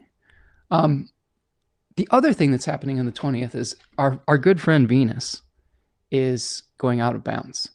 So remember at the beginning of the show, we talked about Venus sort of going into the out of bounds period with Mercury, Mars, and the moon, okay, with multiple moon out of bounds periods. Venus out of bounds, there is some interesting things with Venus out of bounds. I have found in just basic research of people that get involved in weird relationships, many of them have Venus out of bounds or Venus exiled and out of bounds. Think about like May December romances or things like that, like Harold and Maude or something like that, where it's a very unconventional relationship. Or you have some people that are married to someone from overseas, or it's a completely different culture. You have things like that happen just in relationships. Venus out of bounds in artists is really prominent. Think about a planet that's out of bounds is not necessarily beholden to the authority of the king. My favorite Venus out of bounds example for an artist is Bjork. So Bjork is like this pure, unadulterated Venusian energy that she's just very creative, but it's in this really unorthodox way. She just seems like she's a fountain of creative energy. And Venus is not necessarily having to play by the sun's rules. She makes her own rules on some level. So this can lead to some really interesting artistic expressions. Like Mare, if Mare's doing paintings during Venus out of bounds, maybe she doesn't do animals at this point. Maybe she does something completely different and she feels like a connection to that. This is just an example, Mare, if you're painting. I love the animal portraits, by the way. But maybe it's an invitation to try something new, to try something that we haven't done as artists or creatively. Maybe it's an invitation like Venus out of bounds to try a new restaurant or something like that, or a new recipe. I know that there's been times in the past where Venus was out of bounds and we went to a restaurant and I ordered something completely out of character. I generally tend to order the same thing when I go to places. I find something that I really like and then I'm like, I like that. I'll just keep getting that. That's a Taurus moon thing. But when Venus is out of bounds, you're like, you get experimental. You're like, let's try something new. And sometimes it's amazing. Sometimes it's terrible, but you never would have found the amazing thing if you didn't take a risk. So there could be some things like that. There's also, I've seen some really inappropriate types of relationship expressions with Venus out of bounds. You do see that in charts like Drake, for example, who's been accused of sort of being a groomer of sorts. So that's another thing to watch out for with Venus out of bounds, is getting involved in an socially inappropriate relationship. And sometimes when people have this natally, they don't have the sense of social acceptability when they're either doing art or doing relationships. And that can lead to some positive outcomes in Bjork's case, and it can lead to some negative outcomes in like Drake's case. So it's something to consider. Okay, let's see. Ani says, 12th house, Sun, Mars, Venus, life. Backstage promoting others was my old profession. Makeup artist as a Taurus rising. I can lead if I have to, but I'd rather not. Just blaze my own trail. I hear you. I don't mind being behind the scenes, but I just keep getting pulled into public life because the ruler of my moon, or the ruler of my 12th house is the moon, like conjoining the midheaven, like really, really powerful moon on the midheaven. So as much as I sometimes enjoy being visible, there's other times I do not want to be visible at all. And this was a real problem when I had to go perform music, like, because getting to the stage was really hard. Like there's a lot of anxiety around it, but once I was there, I just was completely in the moment. So that can be something to look at if you have 12th house energy, Ani, or others, is what's the ruler doing? And if the ruler is in really good shape, sometimes that can help mitigate some of the feelings of wanting to hide. Ani says, I need to check on declination. Never checked. Wouldn't be a shocker if Mars or Venus was out of bounds. Yeah, let me know. I would love to hear out of bounds stories. You have me all up in your chart, Spencer. Marietta. Yeah, I like to share through my examples. And I feel like I've experienced my chart. I like connecting lived experiences, and I can say with great certainty the things that I've experienced and the chart placements. And I hope that by me sharing my personal examples, it helps you to see how you can connect those with your own personal examples. And it's not really me trying to talk about myself too much. I'm sorry if it comes off that way. It really is trying to teach through experience. And those are the things I'm super sure of, is the things that I've gone through. And I hope that by being vulnerable about the things that I've experienced in my chart, it helps all of you be vulnerable about your charts in the chat as well. Yeah, he's a Scorpio. He has Venus in Scorpio too, Marietta. Time to work on those social spiritual boundaries, absolutely. Ani says, Moon midheaven, you're destined to lead a collective like this one. Yeah, I feel that, and I feel energy towards that, Ani, and I do enjoy this work. So I don't mind that. I feel if there's purpose behind it, it helps me to be brave to come out of my cave and my shell. So yeah. Happy to be part of this collective and to have met you. Thank you, Marietta. Appreciate you, friend. Happy that you're here. I love it. Okay. So that's our Venus out of bounds, December 20th through January the 3rd. Now this kind of begins the Venus-Saturn square, begins the Saturn benefic enclosure. So check this out. This is pretty cool. I know that we talk about malefic enclosures and we get ourselves all worried about them. But what happens when we have a planet? Let's not even make this. Let's make it green because it's benefic. If you could see it, there's the green. And now we have Venus and Jupiter casting its ray. So here's Jupiter casting its ray on one side of Saturn. Here is Venus casting its ray on the other side of Saturn. So they are protecting Saturn, right? I don't think this is exactly the concept of Hellenistic spear bearer. I actually have a spear bearer in my chart too. Saturn is protecting that moon on the midheaven. But this is something where Venus and Jupiter are trying to help us move forward with our responsibilities. So I have a little bit of ambiguity about when this ends, but let's just talk about this in the same way we talked about the malefic enclosure. Now, here's one thing that I will say.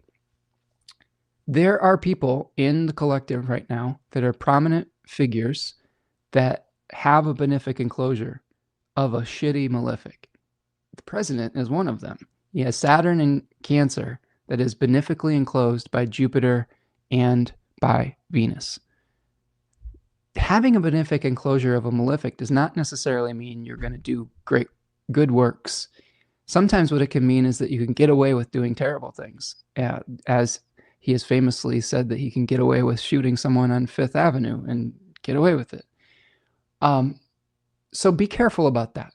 Be careful about trying to get away with something that isn't in your best interest. Now, in that example, we have an exiled Saturn in the 12th house.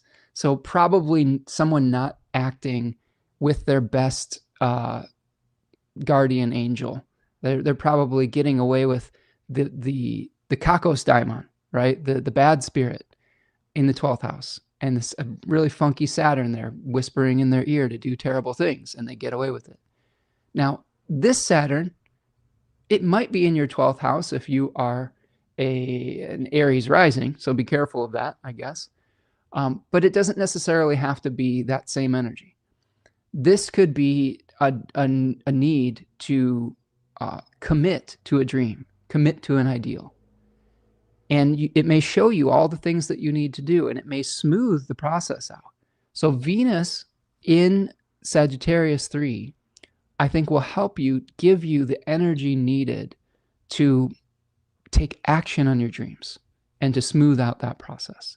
Jupiter in Cancer 3 will help you to create win-win situations when you are responding to the necessity of following your dream, okay?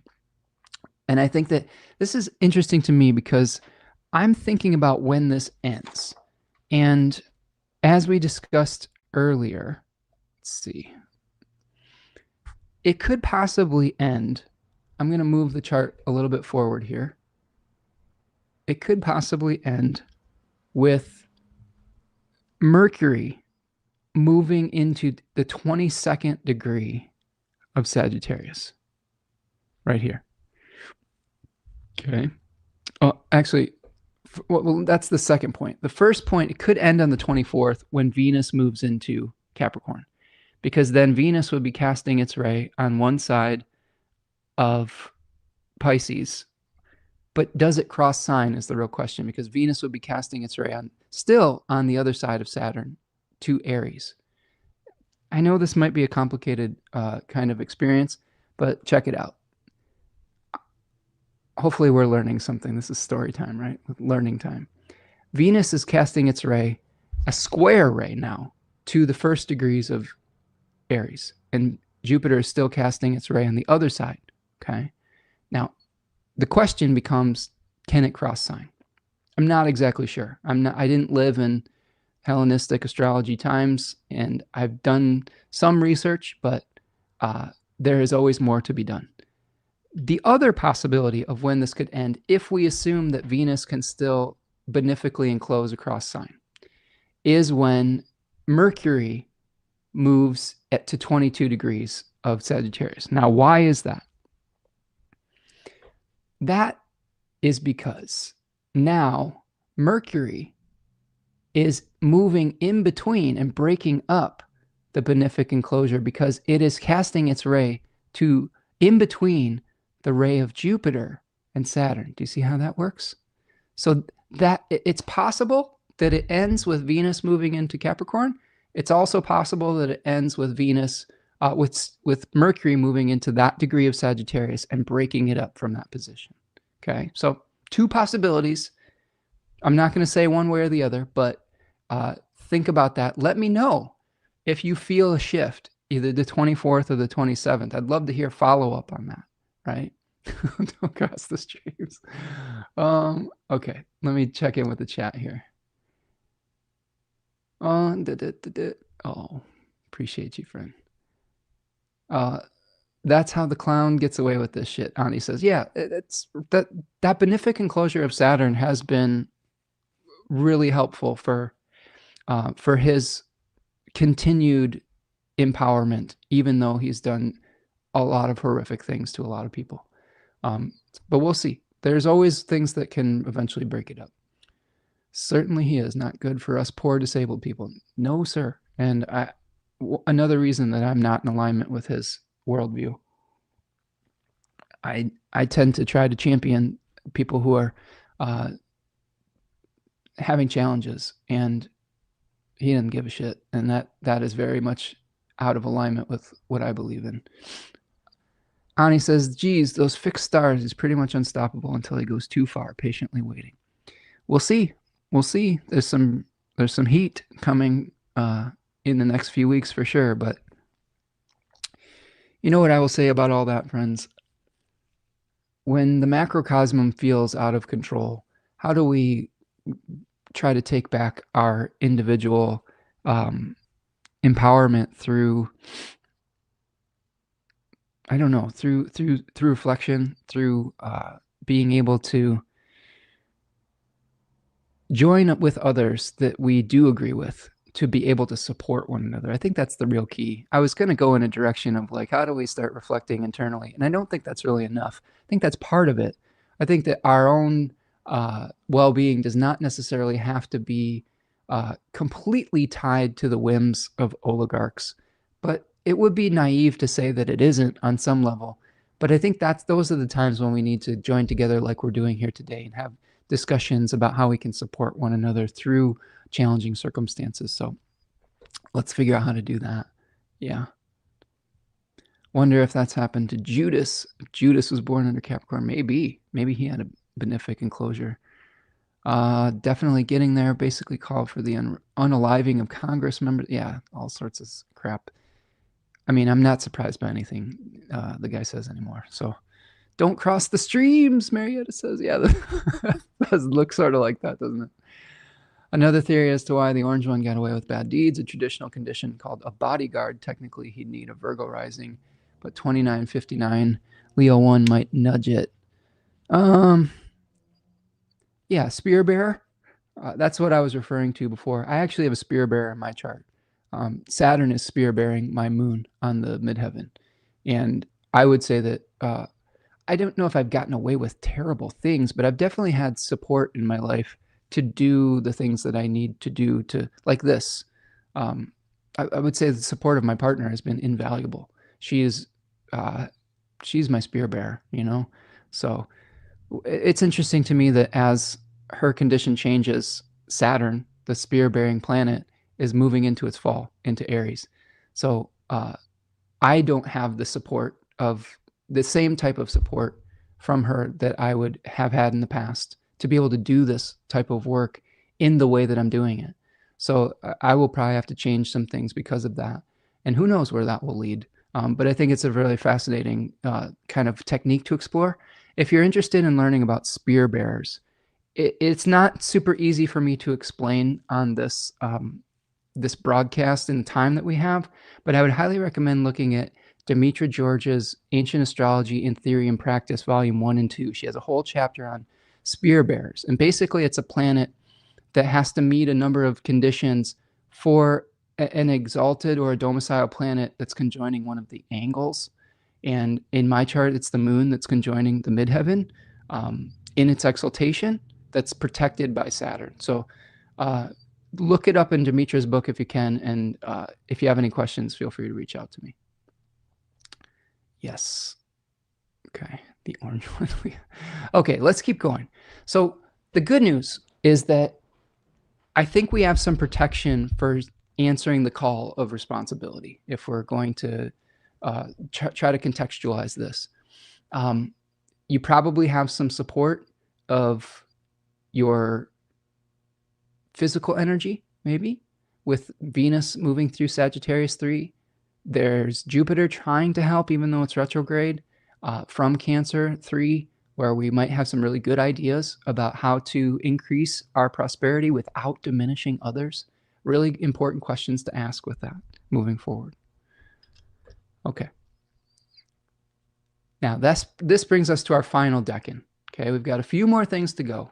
I know we've gone really long today, but there's a lot of astrology in December. There was a bathroom break. There's been a lot of amazing discussion. Part of the reason we do long form here is we have just such an amazing community that is so active in the chat, that has all sorts of amazing insights, reflections, stories to tell. And one of the things that I love to do is to include you in that conversation.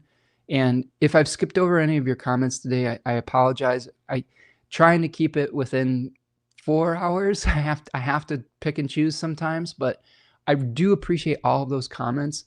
Keep them coming because it really does help the channel. And I do really enjoy hearing your perspective on these things. So thank you for being here and for participating. It really is a collaborative experience. So let's talk about Capricorn 1 a little bit, okay? Now here's the Decan flashcard for Capricorn 1.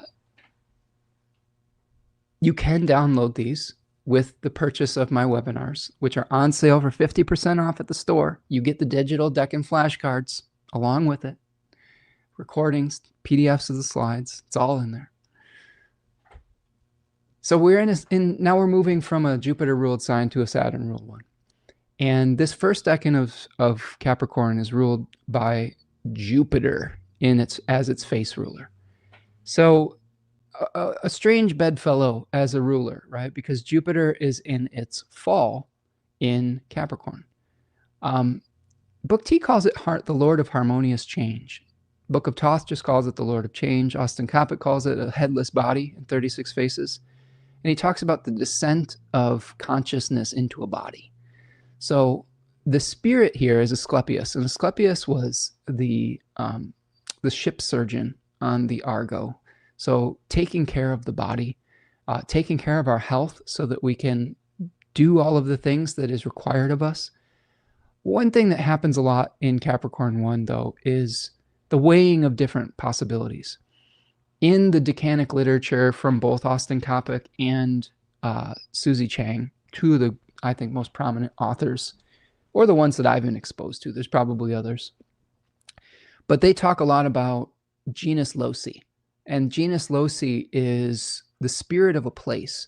So one of the beautiful skills that you might have if you have placements here is understanding the laws of the land, understanding what types of experiences you might go through in a new place. And that new place doesn't have to be a physical place. It can be a business.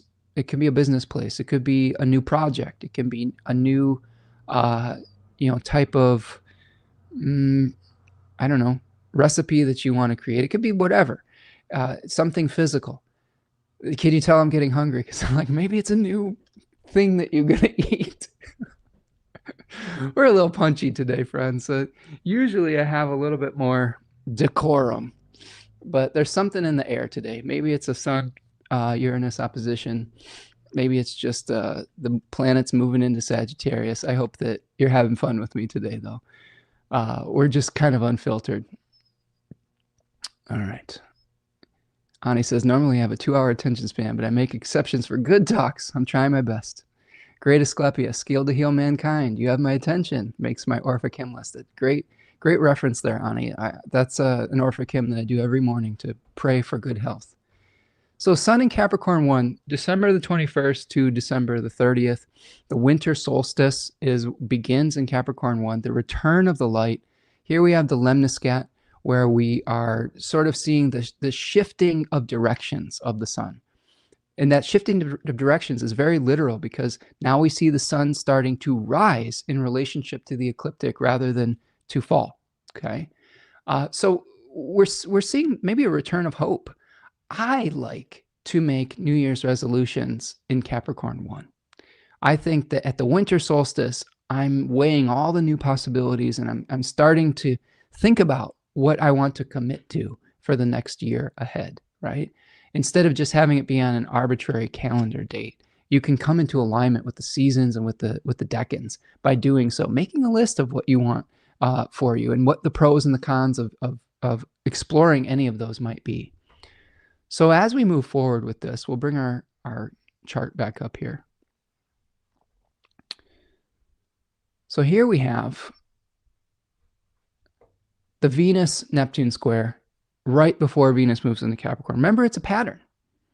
Our pattern is that we are going to see these planets squaring Saturn and Neptune, and especially Neptune, before the planet moves into Capricorn. So we're got to go back in time a little bit here. Got to go back in time, right?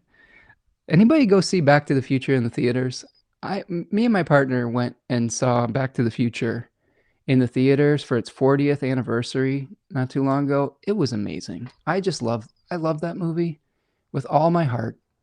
I just think it's an incredible, perfect piece of theater creativity. It hits all the right notes for a nostalgic cancer. Like, I don't know if that's a good thing or not, but I love it. But I digress. So Venus is going to square Neptune in the final degrees of Sagittarius before ingressing into Capricorn. So now we're going to go through the same process we did with the Sun and with Mars, where we may be a little bit either tired or we may be a little bit idealistic Venusian wise, and then we get real practical. I think that just this time period is going to be just visioning and seeing what's possible, and then consolidating all those things into what is actually possible in the real world, manifesting wise. We're going to go through that with a lot of different things in our life with these squares, and then the movement into Capricorn. Okay. On Christmas Day, we do see Mercury moving under the sun's beams, which I always kind of takes me by surprise, because usually we've got all these under the beams, cazimi things, and then very shortly afterwards, when Mercury stations direct, it starts to move very quickly and then goes back under the beams much sooner than I anticipate, right? So here, Venus is going back under the beams here at 19 degrees of Sagittarius. And then it is going to, let me see, I have this in my notes here. It is going to cazimi on the 21st of January at 1 degree of Aquarius, and then emerge as the evening star at 7 degrees of Pisces, very near the North Node, on February the 11th. So this is Mercury taking to its sickbed, Mercury getting ready for another renewal. I would say another way to think about this is when Mercury is retrograde going under the beams, it's like Mercury in its psychopomp phase, visiting the underworld, visiting our past, visiting our own intuitive knowing to unearth something and to bring it to the light with the cazimi.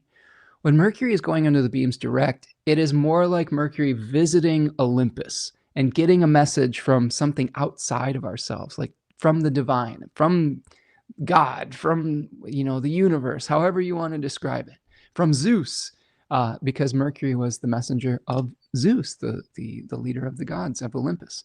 So pay attention to things that come to you that aren't necessarily from your own intuition or ideals when Mercury is going under the beams direct. And it moves very, very quickly. It's speeding up as it comes into Cazimi direct. And that will lead us to the first quarter moon at 6 degrees of Aries on the 27th of December. So let's move forward to that. And you can see here that we have the sun starting to apply to Mars. It's within 3 degrees of Mars, so that's starting to heat up. You've got the square happening to the moon here in Aries 1. I will move this back just a 1 here, sorry. Just so you can kind of see it visually. There's the square, first decan of Aries. And of course, we have a concept called chalasis with the applying within 3 degrees. So Mars and Saturn starting to become really aware of each other. Venus is within 3 degrees, so they're all kind of traveling together, combining their energies, getting ready for a new start. And all of these planets are making the square with the sun, or with the moon in Aries, excuse me.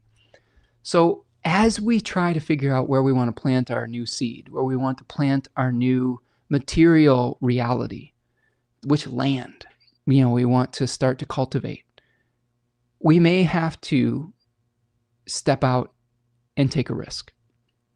Now, remember the way that I differentiated between first quarter moons and last quarter moons. In the first quarter waxing moon phase, we might increase the quality that the moon is moving through. Whereas when the moon is waning, we decrease that quality to create a letting go. So in this case, and when I say that, in my mind, it is how do we utilize the lunar quality to carry out the mission of the sun? So the sun's mission at this point is making a new material start.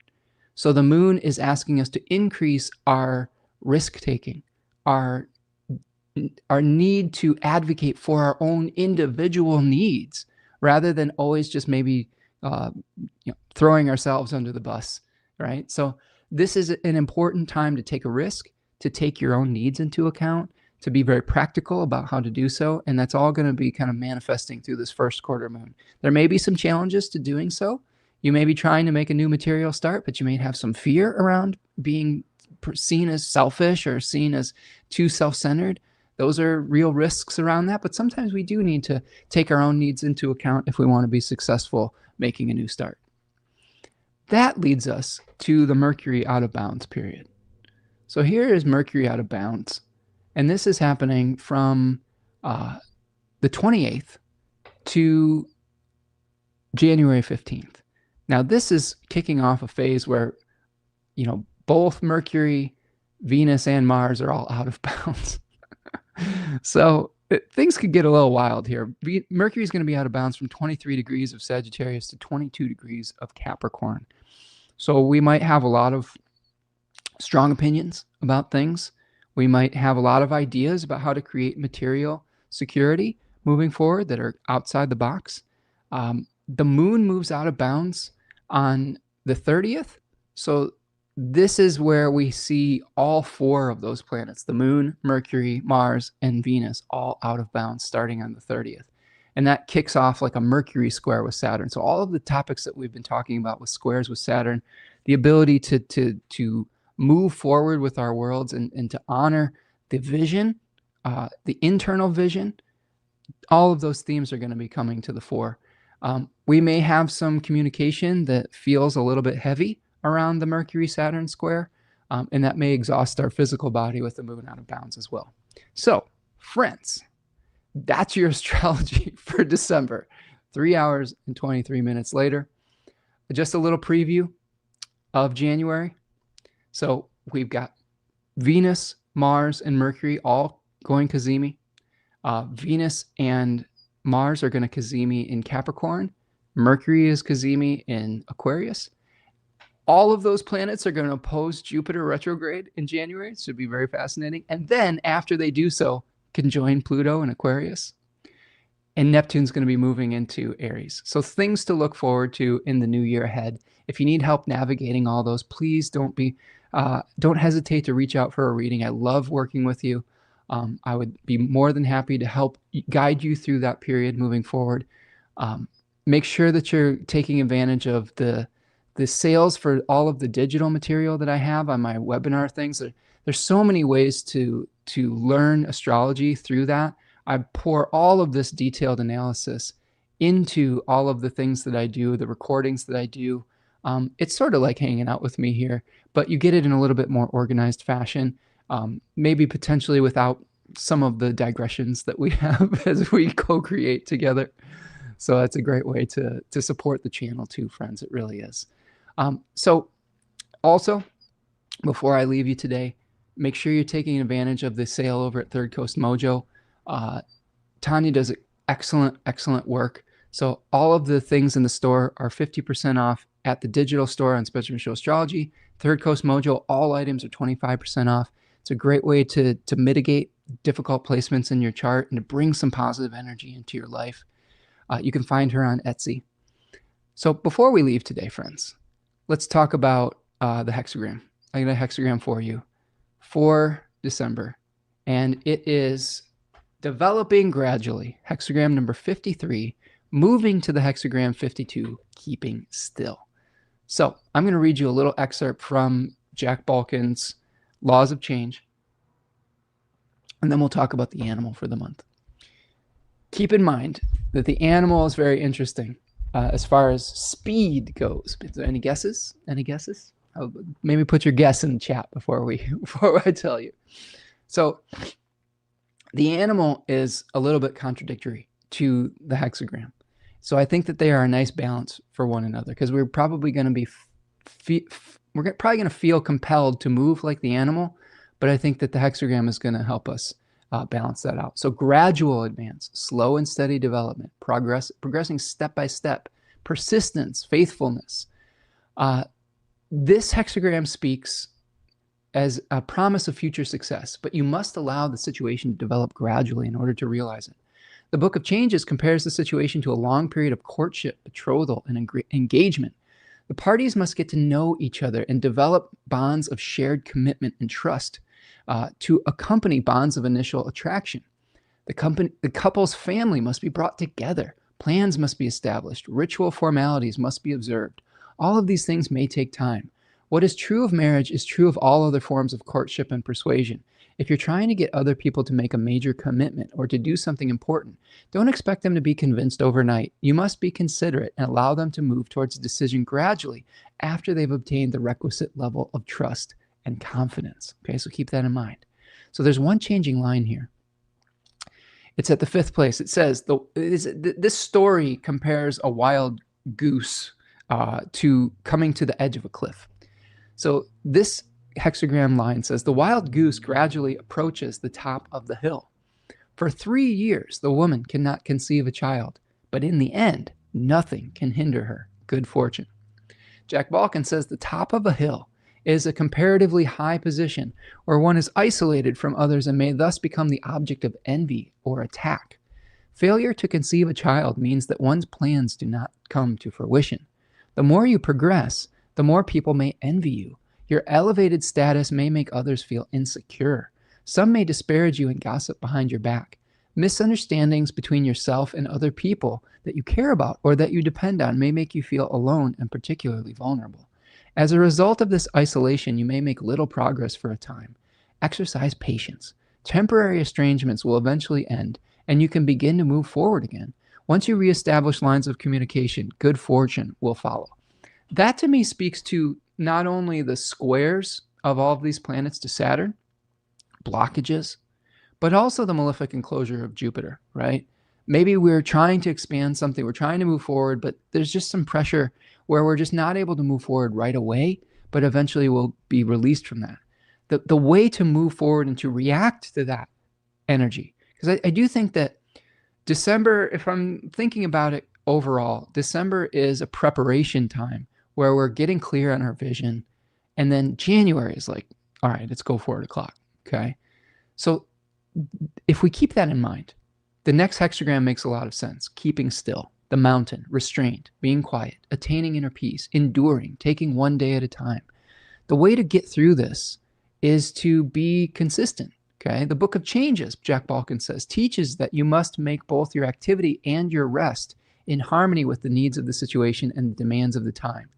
Success comes not only from moving forward at the right time, but also from remaining still when it is appropriate to do so. The theme of this hexagram is recognizing that the time has come to be still so that you can regain your balance and find peace. I like that.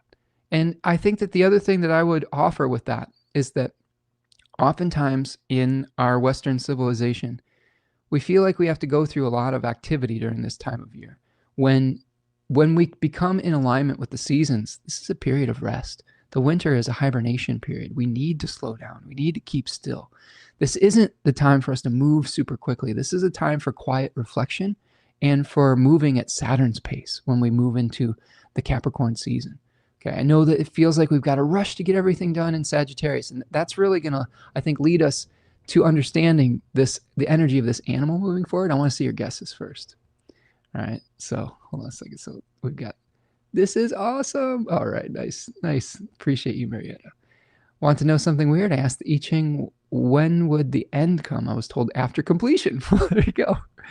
Chama says, tortoise or the hare? You're very close. It's actually an animal associated with speed. So the animal I have for you that I chose randomly through a random number generator, actually. Like Devin told me he used a random number generator. I tried that this week, and this is what I got. It's the cheetah. So think about this beautiful animal associated with speed. And I'm going to read you an excerpt from Animal Frequency by Melissa Alvarez. And I picked a random page number, bibliomancy, okay? And I would say that this is very Sagittarian, like where we feel compelled to move quickly after all of these letting go periods. So here is on page 60. The cheetah symbolizes speed, stealth, and strength. You may need all three in the near future, and your life may feel like you're on fast forward. This is a temporary situation and will slow down to a normal pace soon. Cheetah lives in closely bonded groups, but also prefers alone time. They protect their offspring and the other young in the group with a vengeance. They have excellent sight and can see things in the distance. If cheetah appears, you need to respond to situations without hesitation. This isn't the time to plan, but the time to act. It means something you had on the back burner becomes a top priority, and you must deal with it now. Cheetah means to stay grounded as you move with top speed. You must remain focused and pursue your goal with intensity, stealth, and speed while using your instincts, intelligence, and courage to see it through to the end. Cheetah reminds you that once you attack a situation, take time to recharge and recover from the effort to bring you back to center in a place of balance. Cheetah can show up as a message that you need to become more active and get into better physical shape to avoid health issues. Cheetah will lead you down the direct path and won't let you stray. It warns you that sometimes you must overcome a struggle in order to succeed. Somewhat like Sagittarius too, right? Have faith in your actions, and they will lead to a successful conclusion. A cheetah can assist you when you need to get things done quickly and efficiently. It helps you to think fast and gives you the energy to get your body in high gear if needed. Cheetah helps with self-defense and overcoming challenges in business or in your daily life. It helps you become more assertive and fast-paced and gives a sense of urgency in meeting your goals. Cheetah helps you become flexible in your opinions, more open-minded and willing to quickly alter course to accommodate the changing needs of the situation. That's really important. If you're floundering from one thing to another without purpose or structure, Cheetah can help you focus and discover your purpose. It can help you to see where you can make improvements in your life and how to strategically go about implementing those changes to add joy and abundance to your days. Because Cheetah has excellent eyesight, it can help you see the bigger picture instead of getting caught up in the details. Remember that last quarter moon we talked about with Virgo, not getting caught up in those details? Cheetah symbolizes an empathic nature and can help get you in touch with your feelings and connecting to the feelings of others. I really like this animal. It really embodies Sagittarian energy. It gives us the warning to know when to sprint and when to rest. Think about how any big cat hunts. It stalks its prey. And then when the moment is right, it goes. It sprints, it takes down the big animal, and then it rests. I understand this as a Leo rising, and as someone who has worked extensively with the mountain lion symbol, I know in my life I've had a lot of time periods where I silently stalked my goal and what I wanted to achieve without necessarily anyone knowing about it. And then I just like did sprints and took down the big animal, whatever the goal was. And then I had to rest, and I had to, you gorge yourself, and then you rest. That's how these big cats hunt. And cheetah is no different. Cheetah, one of the things that's fascinating about cheetah, not only are they very fast, but they change direction so quickly. Think about how mobile they are, like chasing down an antelope or a buffalo or something like that. They have to change direction at the drop of a dime, right? They are very flexible in that regard. So I think that we have to know when to sprint, when to rest, when to switch directions, and how to do that with grace. Okay, the perfect animal for all of this. Okay. Yes, love it. Sonic, gotta go fast. Going to the Y. Yeah, perfect. Exactly. Also, Kukumo from the Exorcist movie had cheetah and leopard energy. Oh, I'll have to check that out. My big cat is the panther. Ooh, I like that. Cheetahs can't roar for shit, though. Well, and that makes sense. We've got Mercury here in Sagittarius in its exile. So maybe we don't need to necessarily roar. Maybe we just need to let our actions speak for ourselves, right? We don't necessarily have to talk about it as much. We just need to do the things that we need to do. We need to answer the call. So, friends, that's what I've got for you for December. Thank you so much for hanging out with me today. You can find me over at Spencer Michaud on social media. You can find me at spencermichaud.com. Again, one more plug for these holiday sales. Thank you for hanging out with me. Go to spencermichaud.com. Visit the webinar store, 50% off. Go to Third Coast Mojo. Enjoy 20% off, 25% off over there. Subscribe to the newsletter. Go to buymeacoffee.com if you want to support the channel. And then let's just have a great December, friends. Have a wonderful holiday season. Have just I don't know, figure out what is meaningful to you and then take action accordingly. I really appreciate all of your support on this channel. I appreciate your patience with both me and my partner as we try to navigate changes in our own personal situation. Know that I will always try to keep not only my own needs, but the best needs of the group in mind when I'm making those changes. I take those things very seriously and spend a lot of sleepless nights thinking about it. So I'm always open to being guided by your needs as a community as well. So don't be afraid to reach out if you have suggestions as to how to improve this channel and how to keep it healthy, as far as just keeping us being able to do this work. So thank you so much for co-creating with me today. Appreciate all of you. And yeah, I'm just looking through the chat here. Their eyes roar silently. Silent Murmur says, good to see you.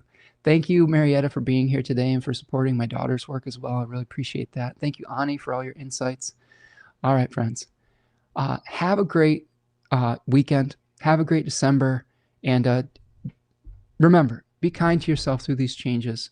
We're all going through different changes, not only as individuals, but as a community. There's so many things that we've never experienced before, and we're going to have to be flexible like that cheetah. And it might require pivoting at the drop of a hat to be able to, just for survival, right? Cheetahs don't hunt because they're cruel. They hunt because they are trying to provide for themselves and their family and stay alive.